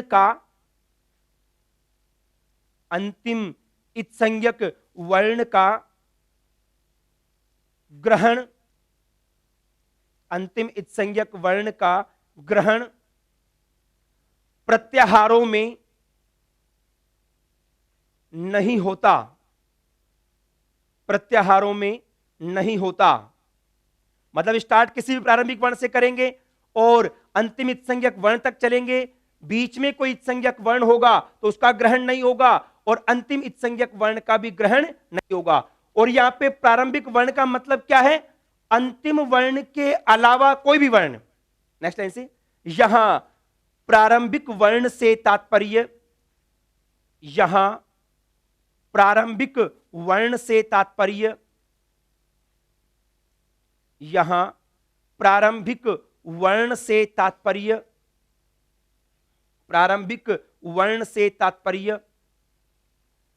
अंतिम वर्ण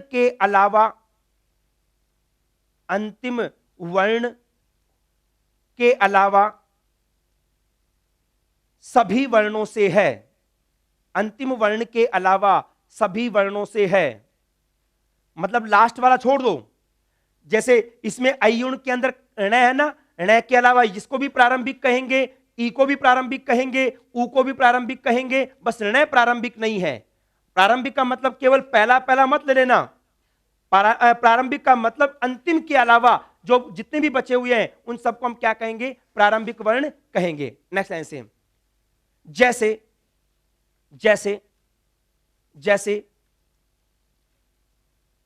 अच प्रत्याहार,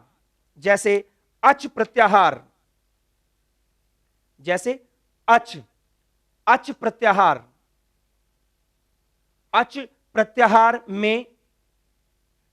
प्रत्याहार में बताओ किन किन का ग्रहण होगा?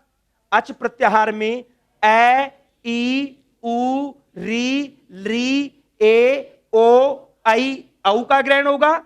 बीच में आने वाले ण, क, ङ और च का ग्रहण नहीं होगा। जैसे अच प्रत्याहार में ए, ई, उ,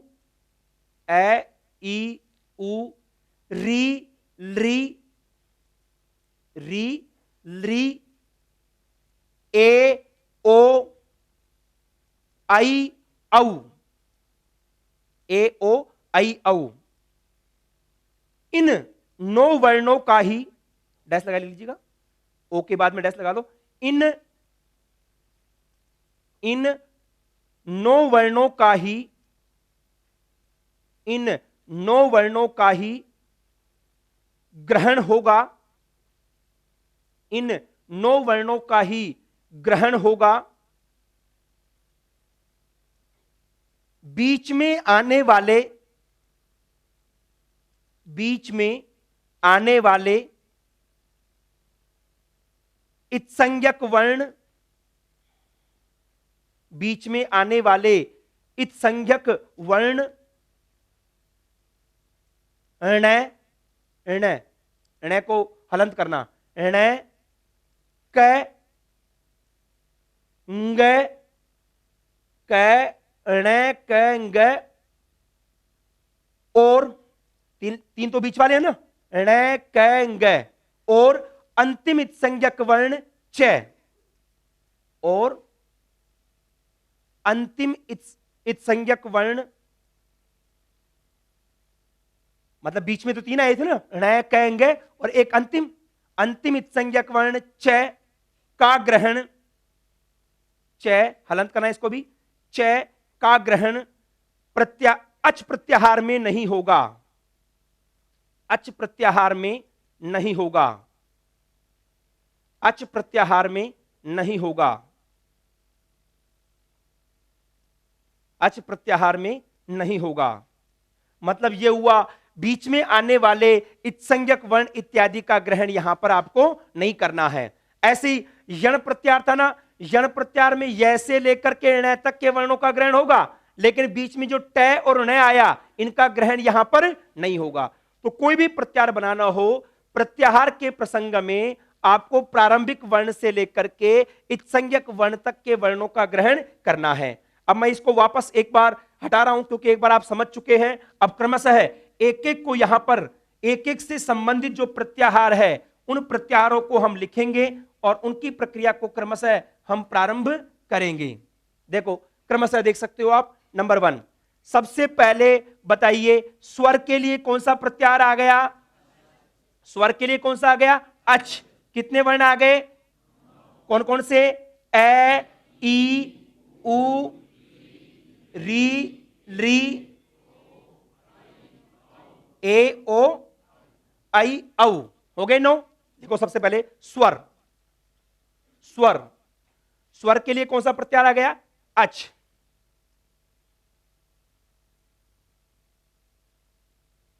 अब बार बार जब भी कोई बात आएगी, जैसे संस्कृत में स्वर संधि को अच संधि इसीलिए कहा जाता है क्योंकि अच का मतलब क्या हो गया? स्वर हो गया। सारे स्वर इसमें काउंट हो गए और स्वरों का क्रम भी यही रहेगा। चलो अब इसमें मैं डिवाइड कर लेता हूं थोड़ा सा। अभी आगे कल परिभाषा आएगी आगामी कक्षा के अंदर, जिसमें मूल स्वर किसको कहते हैं, संयुक्त स्वर किसको कहते हैं, आपको सामान्य ज्ञान होगा। स्टार्टिंग के 5 स्वरों को क्या कहा जाता है? मूल स्वर, क्योंकि इसमें और कोई स्वर शामिल नहीं है। जबकि ए, ओ, आई, औ में जैसे ए के अंदर ए और ई मिला हुआ है, ओ के अंदर ए और उ मिला हुआ है, इसलिए इनको हम क्या कहते हैं? संयुक्त स्वर। तो देखो मूल स्वर, बताइए मूल स्वर के लिए कौन सा प्रत्याहार बनेगा? ए, ई, उ, री, ली। ए, ई, उ, री, ली। बताओ क्या मूल स्वर के लिए अक प्रत्याहार सही है क्या? अक आ गया समझ में? अब इसके ब्रैकेट में लिखो कौन कौन आएंगे? ए, ई, उ, री, ली। सही है? चलो मूल स्वर के लिए हो गया। अब ऐसे ही बताओ संयुक्त स्वर, संयुक्त स्वर के लिए कौन सा प्रत्याहार बनेगा? संयुक्त स्वर कहां से स्टार्ट है? ए से। तो ए, ओ, आई, औ। बताओ कौन सा बनेगा? एच। एच का मतलब क्या हुआ? ए से लेकर इत्संज्ञक च तक है। कौन कौन से आ गए? ए, ओ, आई, औ। स्वर के लिए अच प्रत्याहार, मूल स्वर के लिए अक प्रत्याहार और संयुक्त स्वर के लिए एच प्रत्याहार। क्लियर? अब वो मैथमेटिक्स का जो मैंने ट्रिक बताया था वो जोड़ लीजिएगा नीचे अलग से। क्या बन जाएगा? अक plus H is equal to अच। क्या बन जाएगा? अक प्लस एच बराबर अच। आ गया समझ में? अक और एच को जोड़ देंगे तो क्या बन गया? अच प्रत्याहार बन गया। अच में सारे स्वर आ गए। तो आप ये भी कर सकते हैं, अक में कितने थे? 5, एच में कितने थे? 4, बराबर स्वर कितने हो गए? 9। 5 + 4 बराबर, तो ये तो स्वरों से संबंधित प्रत्याहार हो गए। अच्छा, ऐसा प्रत्याहार बनाओ जिसमें मैं ए को शामिल नहीं करना चाहता, ए को शामिल नहीं करना चाहता मैं। देखो ए को शामिल नहीं करना चाहता, कहां से स्टार्ट करेंगे? ई से लेकर के च तक कौन सा प्रत्यार बन जाएगा? इच। इच प्रत्यार का मतलब क्या हो गया? ए के अलावा सारे के सारे स्वर। और यदि आपको ऐसा प्रत्यार बनाना हो जिसमें आई और औ शामिल नहीं हो, बाकी स्वर हो, तो बताइए ऐसे लेकर के ग तक कौन सा बन जाएगा? अंग। बना सकते हैं? चलो ठीक है, ये स्वरों से संबंधित प्रत्याहार जो आपके काम आ सकते हैं उनको सबसे पहले रखा। अब आते हैं व्यंजनों से संबंधित प्रत्याहारों की ओर। सबसे पहला प्रत्याहार बनता है अंतस्थ के लिए। बताओ अंतस्थ के लिए कौन सा प्रत्याहार बनेगा? य व र ल, चार है ना, तो बताओ कौन सा प्रत्याहार बन जाएगा? यण। कौन कौन से वर्ण आ गए? य व र ल। सही है क्या? देखो मैंने, आपने नोट किया, हलंत लिखे ना सारे के सारे। यण में य व र ल सारे हलंत ही आएंगे, क्योंकि ए तो आता ही नहीं है अंतस्थ में। अंतस्थ में तो केवल य व र ल, ये आधे नहीं है, हैं पूरे ही ये। इनकी काउंटिंग एक होगी, यह भी एक, वह भी एक, र भी एक। व्यंजन ओरिजिनली हलंत ही होते हैं। वो जो ए लगा करके आप बोलते हो ना, वो तो केवल उच्चारण के लिए है। यदि आपको, अब आगे से क्लियर ध्यान रखना, यदि व्याकरण में पूछा जाए बताइए राम में कितने वर्ण हैं, तो रे आ मैं ए कुल कितने वर्ण हो गए? 4। राम के अंदर वर्णों की संख्या कितनी हो गई? 4। तो राम के अंदर यदि आप 4 मान रहे हो तो इसका मतलब हलंत रे एक है ना, मैं भी एक अलग से है, इसका मतलब ये ओरिजिनली हलंत ही होते हैं। चलो अंतस का हो गया। अंतस के बाद में आ जाइए स्पर्श वर्ण। स्पर्श के लिए कहां से स्टार्ट हुआ था? 25 वर्णों को कहा जाता है कैसे लेकर के मैं तक, तो यमगणनम के य से स्टार्ट होकर के कपय के य तक। तो स्पर्श वर्णों में य वर्ण आ जाएंगे क्या? सही है क्या? चेक करो एक बार। यमगणनम का यह है पंचम, चतुर्थ, तृतीय, द्वितीय, प्रथम, यहां तक य। कौन कौन से आ गए? य, मैं इत्यादि करके पूरे 25 वर्ण। सीधा से डैश डैश लिख दीजिएगा तो आप समझ जाएंगे सारे के सारे य से लेकर के कपय के य से पहले तक, पै तक। लास्ट में क और पै भी लिख लो ताकि क्लियर रहे, बीच वाले सारे आ जाएंगे।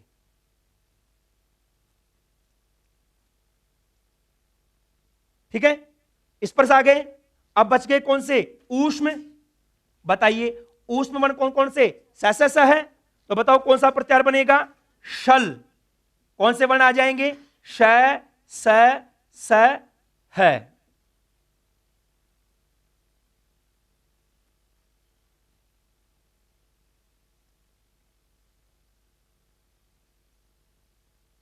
हो गया क्लियर?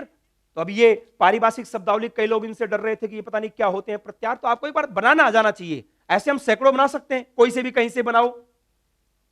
ठीक है, चलो अब बताओ सभी व्यंजनों के लिए कौन सा प्रत्याहार बनेगा? सभी व्यंजन के लिए वैसे बन तो 2-3 सकते थे, लेकिन प्रसिद्ध कौन सा है? हल। हल, सभी व्यंजनों के लिए हल।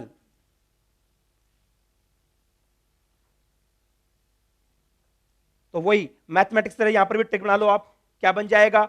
हल, या पहले इसको जोड़ लीजिएगा, यण प्लस यय प्लस शल इज इक्वल टू हल। 4 प्लस 25 प्लस 4, तो व्यंजन कुल कितने हो गए? 33। देखो अंतस्थ का यण आ गया, स्पर्श का यय आ गया, ऊष्म का सल आ गया, तो मिलाकर के क्या बन गया? हल। तो 4 प्लस 25 प्लस 4 कुल मिला के कितने हो गए? 33। क्लियर? ये तो इस प्रकार से अभी इनकी जो गणनात्मक पूरी परिभाषाएं, स्पर्श किसको कहते हैं, ऊष्म किसको कहते हैं, अंतस्थ किसको कहते हैं, ये जो आगामी कक्षा वर्णमाला की कक्षा है उसके अंदर सारे के सारे टर्म आएंगे। ये इनकी परिभाषाएं भी देंगे, क्या नामकरण इनका ऐसा क्यों रखा गया, अंतस्थ का मतलब क्या होता है, ऊष्म का मतलब क्या होता है, इन सब की चर्चा होगी। ठीक है, अब यद्यपि सारे व्यंजन आ गए, लेकिन अलग अलग पार्ट में भी बना सकते हो आप। चलो, सभी वर्गों का पंचम वर्ण, वर्ग 5 है ना, कवर्ग, चवर्ग, टवर्ग, तवर्ग, पवर्ग, जो 5 पंक्तियां हैं उनको वर्ग कहा जाता है। सभी वर्गों का पंचम वर्ण बताओ कौन सा बनेगा? य से स्टार्ट होगा और मैं तक सभी को सक्रियता दिखानी है, बोलना भी है। यम, क्या रूप बन जाएगा? यम। य मैं ng न न, पांचों आ गए ना। आप ब्रैकेट में य मैं ng न न इस रूप में लिखेंगे।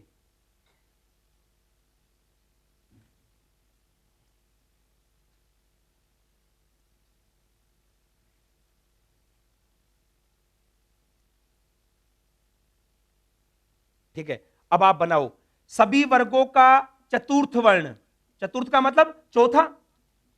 बताओ कौन सा बनेगा? आपके सामने प्रत्याहार पूरे मायसूत्र हैं। झ से स्टार्ट हुआ, झ भ घ ढ ध श तक है ना, तो कौन सा बनेगा बताओ चतुर्थ वर्ण के लिए? झस। कौन कौन से आ गए?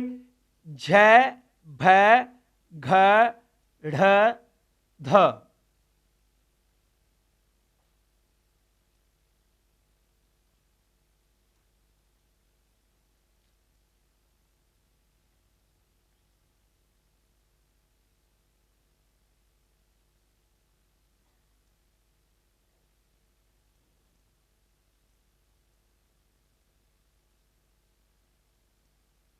ठीक है, अब आ जाओ सभी वर्गों का तृतीय वर्ण बनाओ। आप स्वयं बनाइए। तृतीय वर्ण के लिए क्या बन जाएगा? जब गणदस के जैसे स्टार्ट होगा और यहां तक शतक बनेगा ना, तो कौन सा बन जाएगा बताइए? जस। कौन कौन से वर्ण आ गए? ज ब ग ड द। पूरी की पूरी व्याकरण में ये परिभाषाएं काम आएंगी, इसलिए इसको आपको विस्तार से मैं देख रहा हूं, क्योंकि आगे चलकर के आपको दिक्कत नहीं हो, इस वजह से पहले ही मैं क्लियर रख लूं। ऐसे ही बताइए, क्या सभी वर्गों के दूसरे के लिए बन सकता है? क्या नहीं बनेगा ना? क्यों नहीं बनेगा? ख फ छ ठ थ, इसके बाद में स्टेशन नहीं था रुकने के लिए, मतलब संज्ञक वर्ण नहीं है, इसलिए दूसरे के लिए नहीं, कोई नहीं बनेगा। लेकिन सभी वर्गों के प्रथम और द्वितीय बन सकता है। क्या प्रथम द्वितीय वर्ण बन सकता है? ख से स्टार्ट होकर के कपय के य तक कौन सा बन जाएगा? खय। कौन सा प्रत्याहार बन गया? खय। पहले और दूसरे एक साथ, प्रथम और द्वितीय, खय। और ब्रैकेट में क्या लिखना है समझ गए आप? लिख लीजिएगा ख फ छ ठ थ, दूसरे च ट त क प। खय में कौन कौन आ गए? ख फ छ ठ थ और च ट त क प। अच्छा, सभी वर्ग का प्रथम बन सकता है? क्या बन सकता है? प्रथम वर्ण के लिए क्या बनेगा? स्टार्ट तो कहीं से भी हो जाएगा ना, च से लेकर के य तक कौन सा प्रत्यय बनेगा? चय। कौन सा प्रत्यय बनेगा? चय। च से लेकर के य तक चय। कौन कौन से वर्ण आ गए? च ट त क प। और ऊष्मों का तो हम देख ही चुके हैं। तो इस प्रकार से आप अनेक प्रत्याहार बना सकते हैं, सैकड़ों प्रत्याहार बनाए जा सकते हैं। जिस प्रकार के प्रत्याहार की हमें आवश्यकता होगी, उसके अंदर कौन कौन से वर्ण काउंट होंगे, उन वर्णों की काउंटिंग को भी हम इन माहेश्वर सूत्रों के माध्यम से देख सकते हैं। एक मौलिक आवश्यकता है। यदि माहेश्वर सूत्रों का ज्ञान नहीं हो तो ठीक आपकी उसी प्रकार से स्थिति हो जाएगी जो उस कंडक्टर की हुई जिसके पास किराए की लिस्ट नहीं थी और पहली बार वो उस रूट के ऊपर गया हो, तो उसको कभी कम किराया कभी ज्यादा किराया दिक्कत हो जाएगी। इसलिए इसका सामान्य ज्ञान ये धीरे धीरे आप 2-4 बार पढ़ेंगे तो याद भी हो जाएगा, लेकिन कम से कम आपको प्रत्याहार बनाने का जो तरीका है वो तरीका आ जाना चाहिए। हर जगह प्रत्याहार आप कैसे बना सकते हैं, किस रूप में बना सकते हैं। चलो, ये एक एक वर्ण के माध्यम से एक एक प्रकार के तरीके को लेकर के हमने वर्णों से प्रत्याहार बनाने की प्रक्रिया को रखा है। अब प्रत्याहार बना तो हम सैकड़ों सकते थे, लेकिन देखो आपको रोडवेज के उदाहरण से ही समझो। आप प्रत्याहार बनाते समय, या देखो रोडवेज के अंदर मान लो वो जो जयपुर से दिल्ली वाली गाड़ी थी, जयपुर से दिल्ली जाने वाली गाड़ी, मान लो उसकी गाड़ी बीच में केवल एक स्टेशन बहरोड रुकती हो और कहीं नहीं रुकती हो, तो यहां इस रोडवेज के कंडक्टर को कितने प्रकार के टिकटों की आवश्यकता पड़ेगी? तीन हो गए ना, जयपुर से बहरोड, या फिर जयपुर से दिल्ली, या फिर बहरोड से दिल्ली। तीन ही प्रकार के टिकट की आवश्यकता है। उसके बीच में चाहे वो कितनी भी जगह रुके, लेकिन स्टेशन तो कौन सा है? बहरोड। यदि मान लो यहां पर बीच में कोई सवारी उतारनी हो तो टिकट कहां का काटेगा? बहरोड का। और यदि इसके आगे भी कोई बैठा तो बहरोड से दिल्ली का। मतलब उसको केवल तीन प्रकार के टिकट रखने हैं, चाहे बीच में चाहे हजार गांव आए, सबके तो टिकट नहीं रखेगा, क्योंकि उसकी गाड़ी रुकने वाली बीच में केवल एक जगह है, तो वो वहीं के टिकट रखेगा, बाकी टिकट उसको रखने की कोई भी आवश्यकता नहीं है। ठीक उसी प्रकार से प्रत्याहार तो हम सैकड़ों बना सकते थे। कैसे? ऐसे भी हम 14 प्रत्याहार बना सकते हैं। कैसे? अण, अक, अंग, अच, अट, अण, अम, अय, अश, अश, अव, अय, अर, अल। 14 बना सकते हैं। ई से भी 14 है, ऊ से भी 14 है, लेकिन री से 13 है। क्यों? एक नया पीछे रह गया ना। अब इससे 13 कैसे बोल सकते हो आप? रिक, रिंग, रिच, प्रत्येक की संख्या के साथ। और री से भी 13 है, और इससे 12 है। एंग, एच इत्यादि। ओ से भी 12 है, आई से 11 है, औ से 11 है, और इससे है या वह से 10-10, लै से 9, यमंगण से। ऐसे आप प्रत्याहार बना तो सैकड़ों सकते थे, लेकिन व्याकरण में कुल मिलाकर के 44 प्रत्याहार आपके काम आते हैं।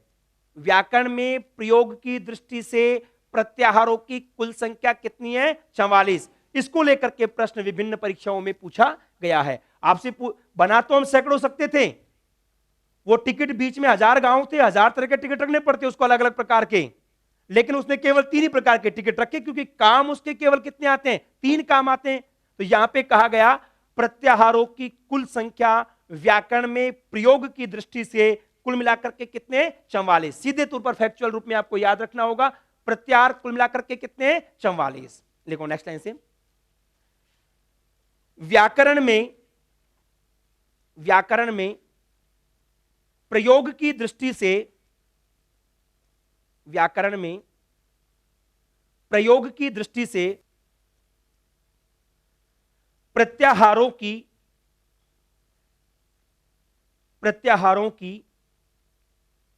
कुल संख्या, प्रत्याहारों की कुल संख्या 44 है, 44। मतलब व्याकरण में प्रयोग की दृष्टि से प्रत्याहार आपको कितने बताने? 44। बन तो आप सैकड़ों सकते थे, आप जोड़ लो सबको, 14 प्लस 14 प्लस 14 प्लस 13 13 प्लस 12 12 इत्यादि, ये सबको जोड़ के चलेंगे तो सैकड़ों से कहीं ऊपर हो जाएंगे। बना तो आप हजारों सकते थे, लेकिन काम केवल कितने आएंगे? 44। इन 44 प्रत्याहारों को आप अभ्यास के दृष्टिकोण से देख सकते हैं, और इनमें कौन कौन से वर्णों की काउंटिंग होगी उसको भी आप देख सकते हैं। ठीक है, लेकिन इन 44 प्रत्याहारों में से सबसे ज्यादा 6 प्रत्याहार ऐसे हैं जिनके अंत में या तो ये स है या फिर ल है।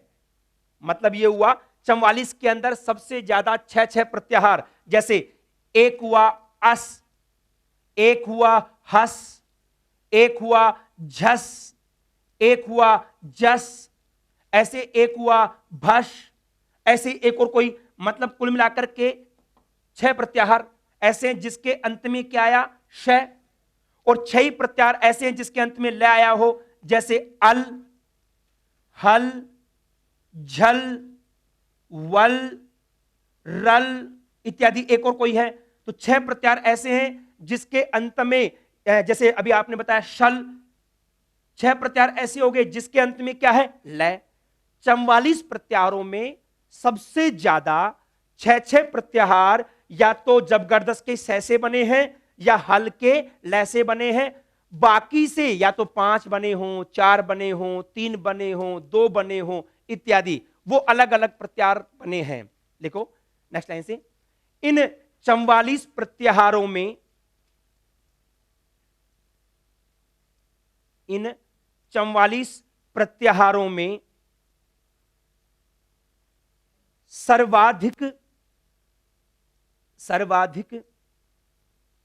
इन 44 प्रत्याहारों में सर्वाधिक 6 प्रत्याहार, सर्वाधिक 6 प्रत्याहार, 6 प्रत्याहार इत्संज्ञक क्षय, तालव्य क्षय, इत्संज्ञक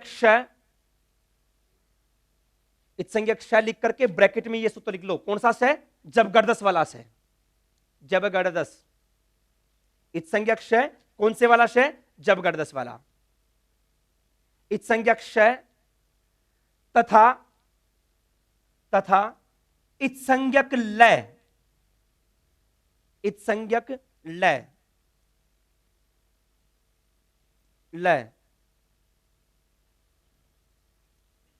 इत्संज्ञक लय, और ब्रैकेट में क्या लिख लेंगे, हल, ब्रैकेट में सूत्र लिख लेंगे हल तक बने हैं, हल तक बने हैं, तक बने हैं। मतलब सबसे ज्यादा 6 प्रत्याहार इनसे बने हैं। ये क्लियर हो गया सबको। जैसे अस, हस, झस, जस इत्यादि एक दो और हैं, ऐसे अल, हल, झल, वल, बाकी से किसी से 5 बने हैं, किसी से 4 बने हैं, किसी से 3 बने हैं। तो बस सबसे ज्यादा 6 प्रत्याहार किससे बने हैं, क्षय और लय से। चाहो तो आप लिख लीजिएगा अस, कोमा, हस, झस, जस, डैश डैश, और दूसरी लाइन में लिख लो अल, हल, झल, वल, रल, शल, एक एक लाइन में लिख लो दोनों को। मतलब 6 तो बने हैं, सै से 2 और हैं, और 6 ही बने हैं लय तक, मतलब जिनके बाद में क्षय या लय है। मतलब ये ऐसी सवारी है, 6 सबसे ज्यादा सै पर उतर रही हैं और लय के ऊपर भी 6 उतर रही हैं। जो रोडवेज बस रुक रही है वहां उसके अकॉर्डिंग।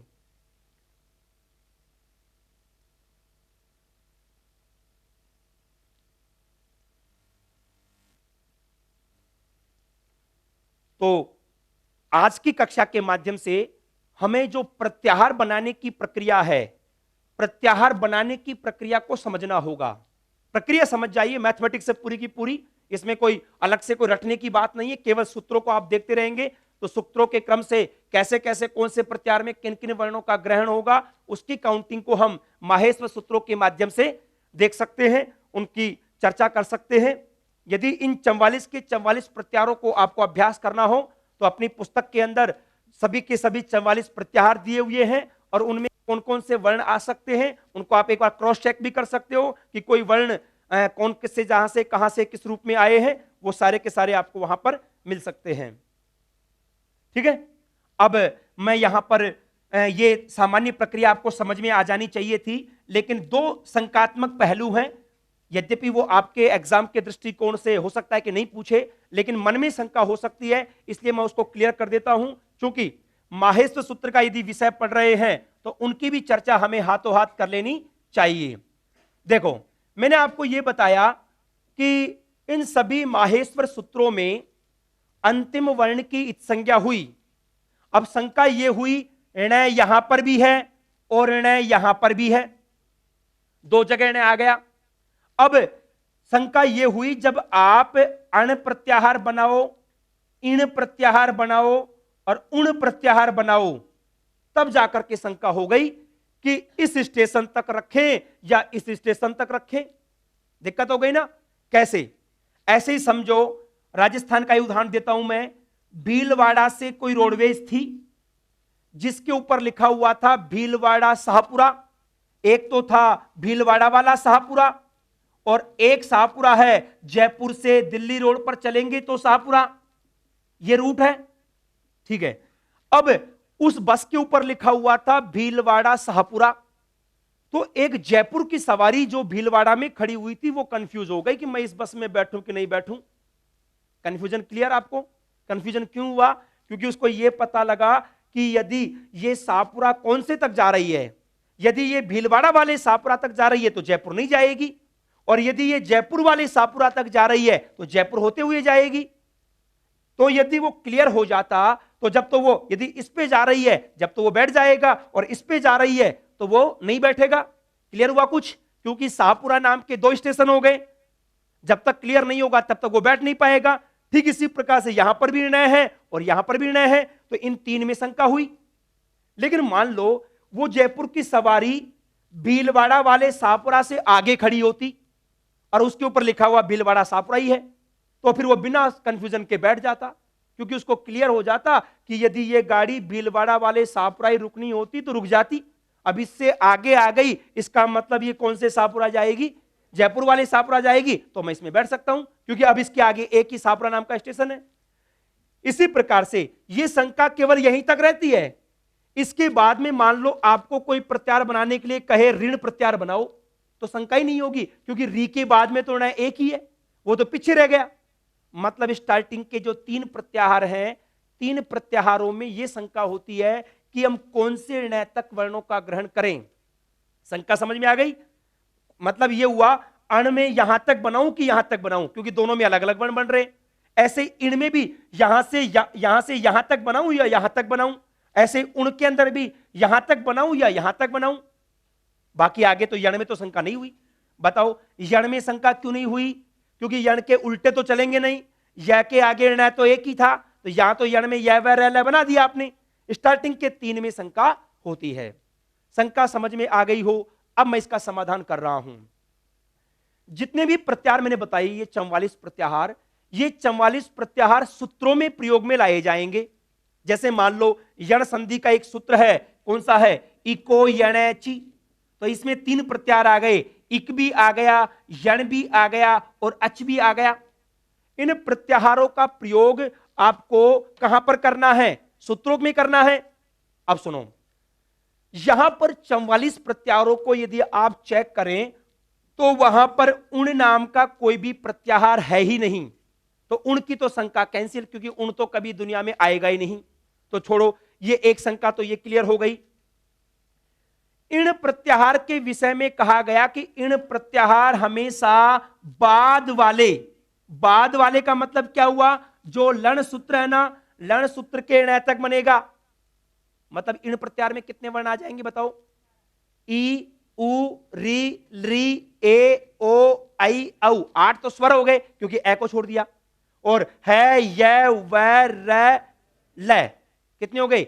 8 और 5 13 है, कुल मिलाकर के 13 वर्ण आ जाएंगे। इण प्रत्याहार पहले से कभी भी नहीं बनेगा। इण प्रत्याहार यदि किसी सूत्र में आ गया तो बाद वाले तक बनाना है। नंबर 1।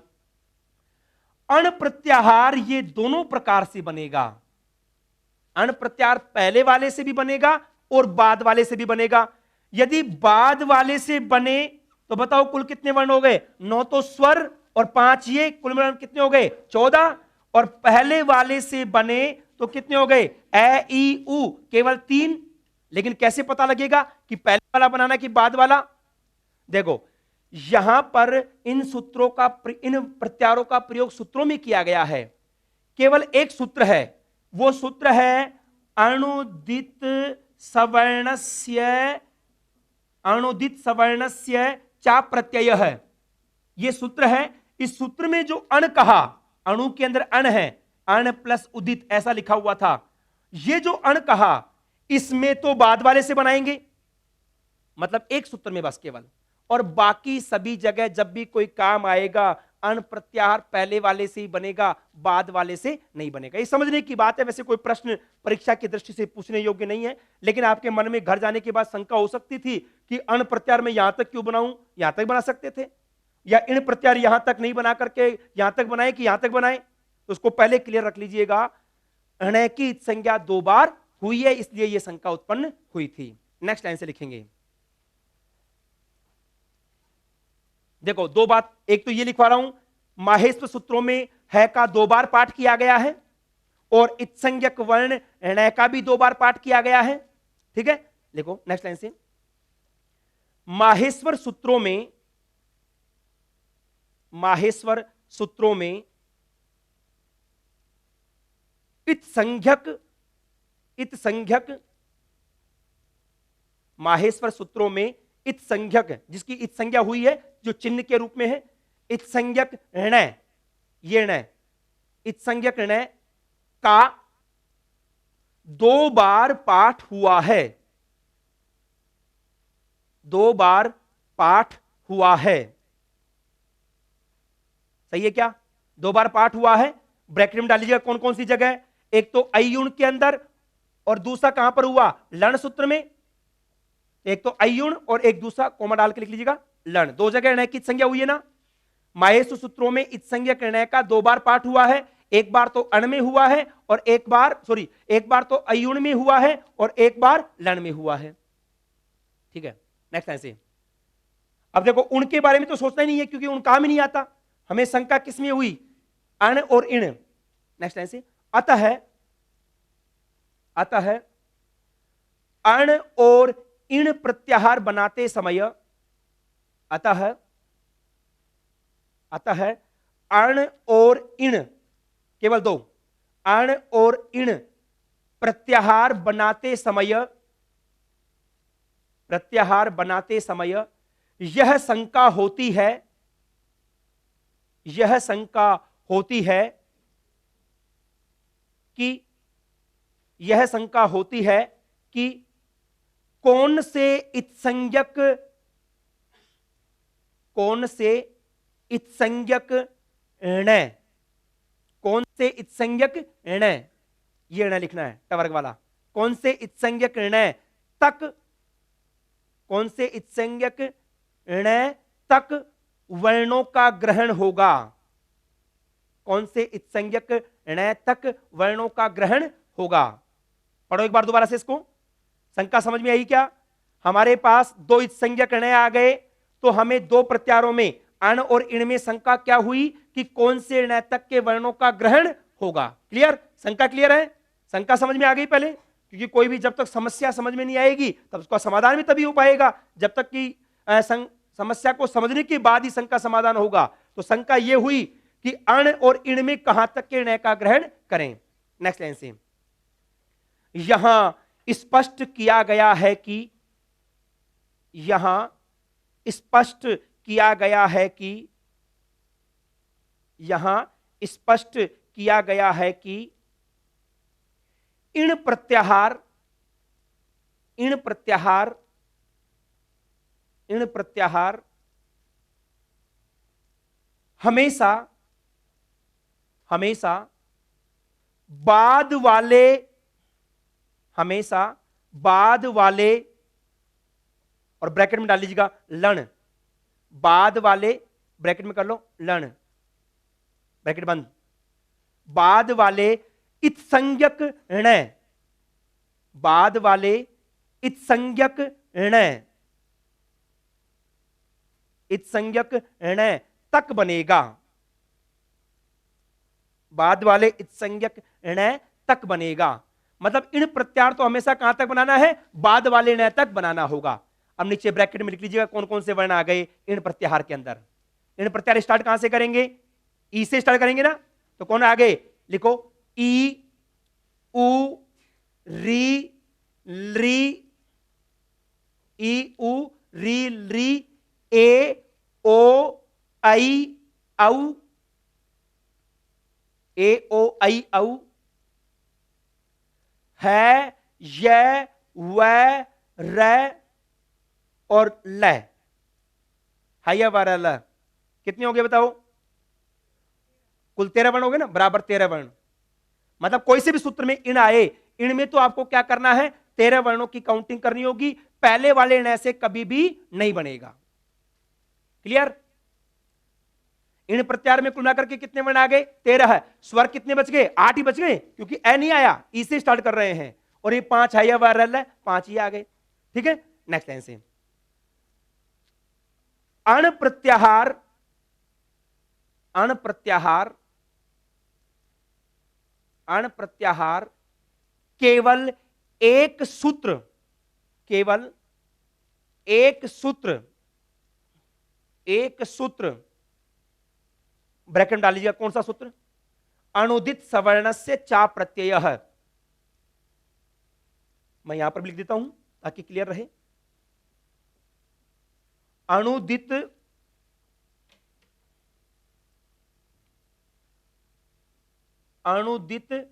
सवर्णस्य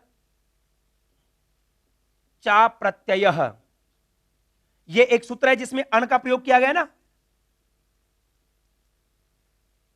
अण प्रत्याहार केवल एक सूत्र, और ब्रैकेट में आपने सूत्र डाल लिया, केवल एक सूत्र के प्रसंग में, ब्रैकेट में सूत्र डालिए आपने, और उसके बाद लिखेंगे के प्रसंग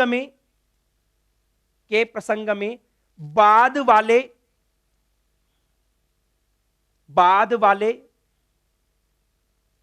ब्रैकेट में डाल लीजिएगा लण, बाद वाले मतलब कौन सा है? लण सूत्र वाला है। बाद वाले इत्संज्ञक णैतक बनेगा, इत्संज्ञक णैतक बनेगा, णैतक बनेगा, इत्संज्ञक णैतक बनेगा। ब्रैकेट में वही वर्ण काउंट कर लीजिएगा, कौन कौन से आ जाएंगे बताओ? 9 तो स्वर आ जाएंगे सारे के सारे, क्योंकि अण की बात कर रहे हैं। तो ए ई उ रील री ए ओ आई औ, लिख लो 9 के 9। ए ई उ रील री ए ओ आई औ।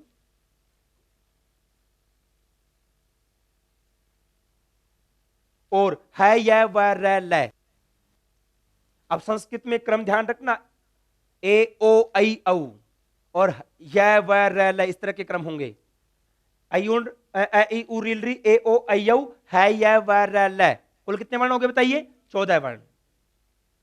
मतलब केवल इस सूत्र के प्रसंग में तो आपको 14 वर्ण लेने हैं। यहां पे अण आएगा ना, पारिभाषिक शब्द, इस अण का मतलब तो 14 वर्ण है, बाद वाले से बनाएंगे।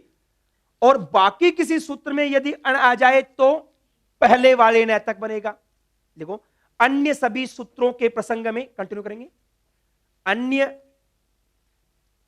अन्य सभी सूत्रों के प्रसंग में, अन्य सभी सूत्रों के प्रसंग में, अन्य सभी सूत्रों के प्रसंग में पहले वाले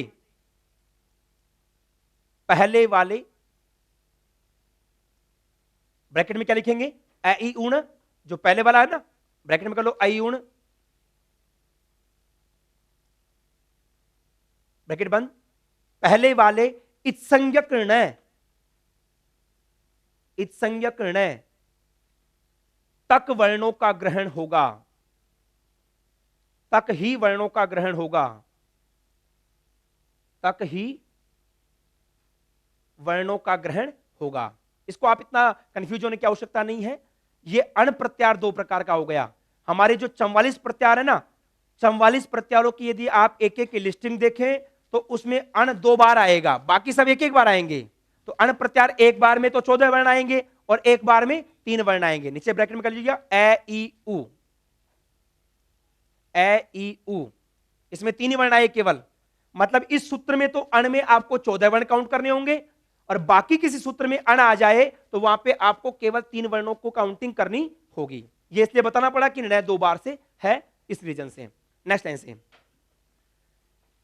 इस तरह स्पष्ट है कि, इस तरह स्पष्ट है कि,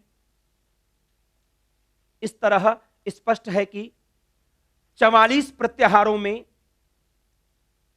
इस तरह स्पष्ट है कि 44 प्रत्याहारों में, 44 प्रत्याहारों में अण प्रत्याहार का 2 बार पाठ किया गया है। अण 2 बार आ गया, अण प्रत्याहार का 2 बार पाठ किया गया है। ठीक है, 44 को यदि आप चेक करेंगे तो उसमें अण 2 बार आएगा और बाकी सभी प्रत्याहार एक एक बार ही वहां पर प्रयुक्त होंगे। ठीक है, तो ये आपके जो एक शंका थी उसका निराकरण हमने यहां पर किया है। चलो, एक अंतिम ये चीज भी आप समझ सकते हैं विशेष तौर पर, यहां पर प्रत्याहार बनाते समय आपको हमने ये बताया, देखो इधर ये लण सूत्र में लय में ए की संज्ञा हुई ना, इसका क्या फायदा है? देखो, आपको हमने ये बताया जितने भी व्यंजन है य व र, वो सारे में जो ए था वो केवल उच्चारण के लिए था, लेकिन लय में ए की संज्ञा की, उसका उद्देश्य था रै से लेकर के ए तक, रै प्लस ए, और प्रत्यार बनाएंगे तो क्या बन जाएगा? रै। रै प्रत्यार बनाना था। अब बताओ रै में कौन कौन से वर्ण आ जाएंगे? एक तो रै खुद आ जाएगा, और एक ट आएगा क्या? नहीं आएगा, क्योंकि ट तो क्या है? इत्संज्ञक है। और ल आएगा क्या? ल भी आ जाएगा। और ए आएगा क्या? नहीं आएगा, क्योंकि ए तो क्या है? इत्संज्ञक है। लण सूत्र में जो लय में ए की संज्ञा हुई है, उसका उद्देश्य रै प्रत्यार बनाना है, इस रै से लेकर के ए तक। तो कुल कितने वर्ण आ गए? 2 वर्ण आ गए। वैसे आपके काम नहीं आएगा, लेकिन इसको भी आप लिख लीजिएगा, क्योंकि आपको यह शंका नहीं रहे कि ए की संज्ञा क्यों की गई है। नेक्स्ट लाइन से, लण सूत्र में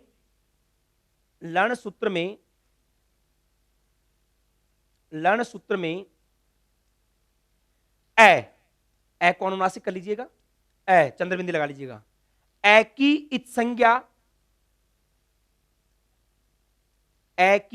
इत संज्ञा करने का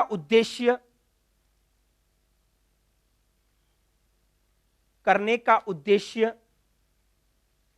रै प्लस ए बराबर रै, ऐसा लिखो, सेम एज इट इज, रै प्लस ए बराबर रै, रै प्लस ए बराबर रै, रै पूरा, आगे वाला रै पूरा।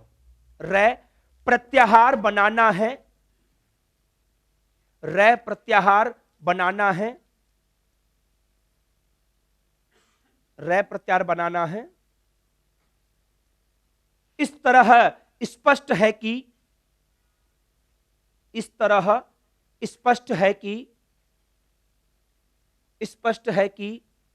रै प्रत्याहार में रै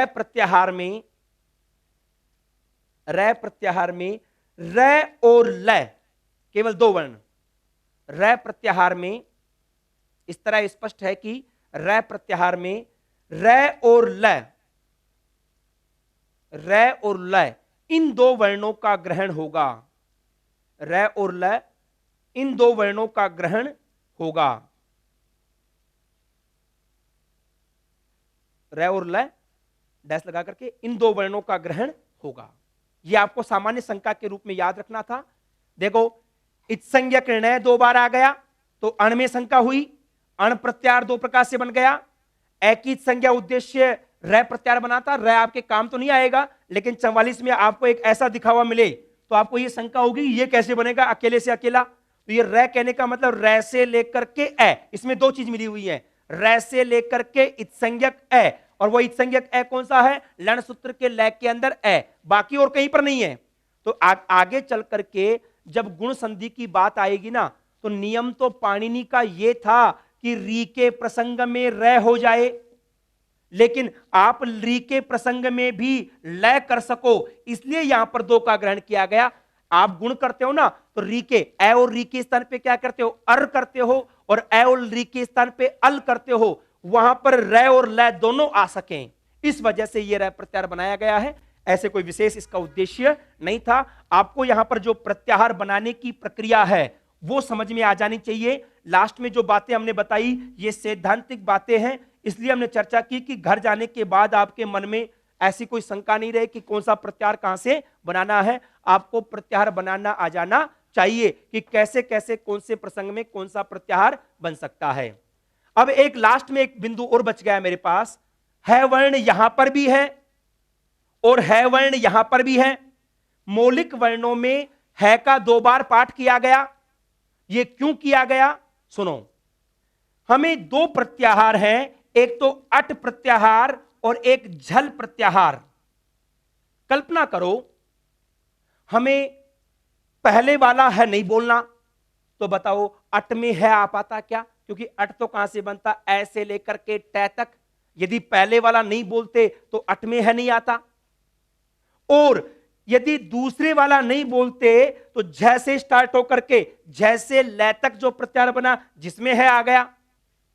हमें अट में भी है चाहिए था, हमें झल में भी है चाहिए था, दोनों के अंदर है चाहिए था। इस वजह से है को इधर भी रखा, अट वाले एरिया में भी रखा और झल वाले एरिया में भी रखा, मतलब दोनों जगह हमें है चाहिए। इस वजह से है का 2 बार पाठ किया। तो 2 बार की स्थिति कौन कौन सी आ गई बताओ? एक तो इत्संज्ञक वर्ण आ गया। इत्संज्ञक वर्ण तो कौन सा आया 2 बार? ण आ गया। प्रत्याहार कौन सा आया 2 बार जो उसका पाठ किया आपने? अण प्रत्याहार आया। और ओरिजिनल वर्ण कौन सा आया? है आया। मतलब 2 बार की बात इन 3 जगह आ गई। इत्संज्ञक वर्ण ण 2 बार आया, प्रत्याहार में अण 2 बार आया और वर्णों में है 2 बार आया। नेक्स्ट लाइन से लास्ट में लिख लीजिएगा।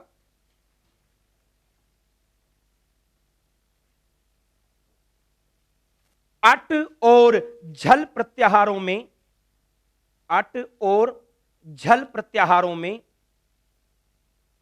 अट और झल प्रत्याहारों में, प्रत्याहारों में है वर्ण का, है वर्ण का ग्रहण करने के लिए, है वर्ण का ग्रहण करने के लिए माहेश्वर सूत्रों में, माहेश्वर सूत्रों में, माहेश्वर सूत्रों में, माहेश्वर सूत्रों में है का 2 बार पाठ किया गया है का 2 बार पाठ किया गया है का 2 बार पाठ किया गया है। कौन कौन सी जगह? ब्रैकेट में डाल लीजिएगा सूत्रों का नाम। हयवरट और हल, 2 जगह है आया ना।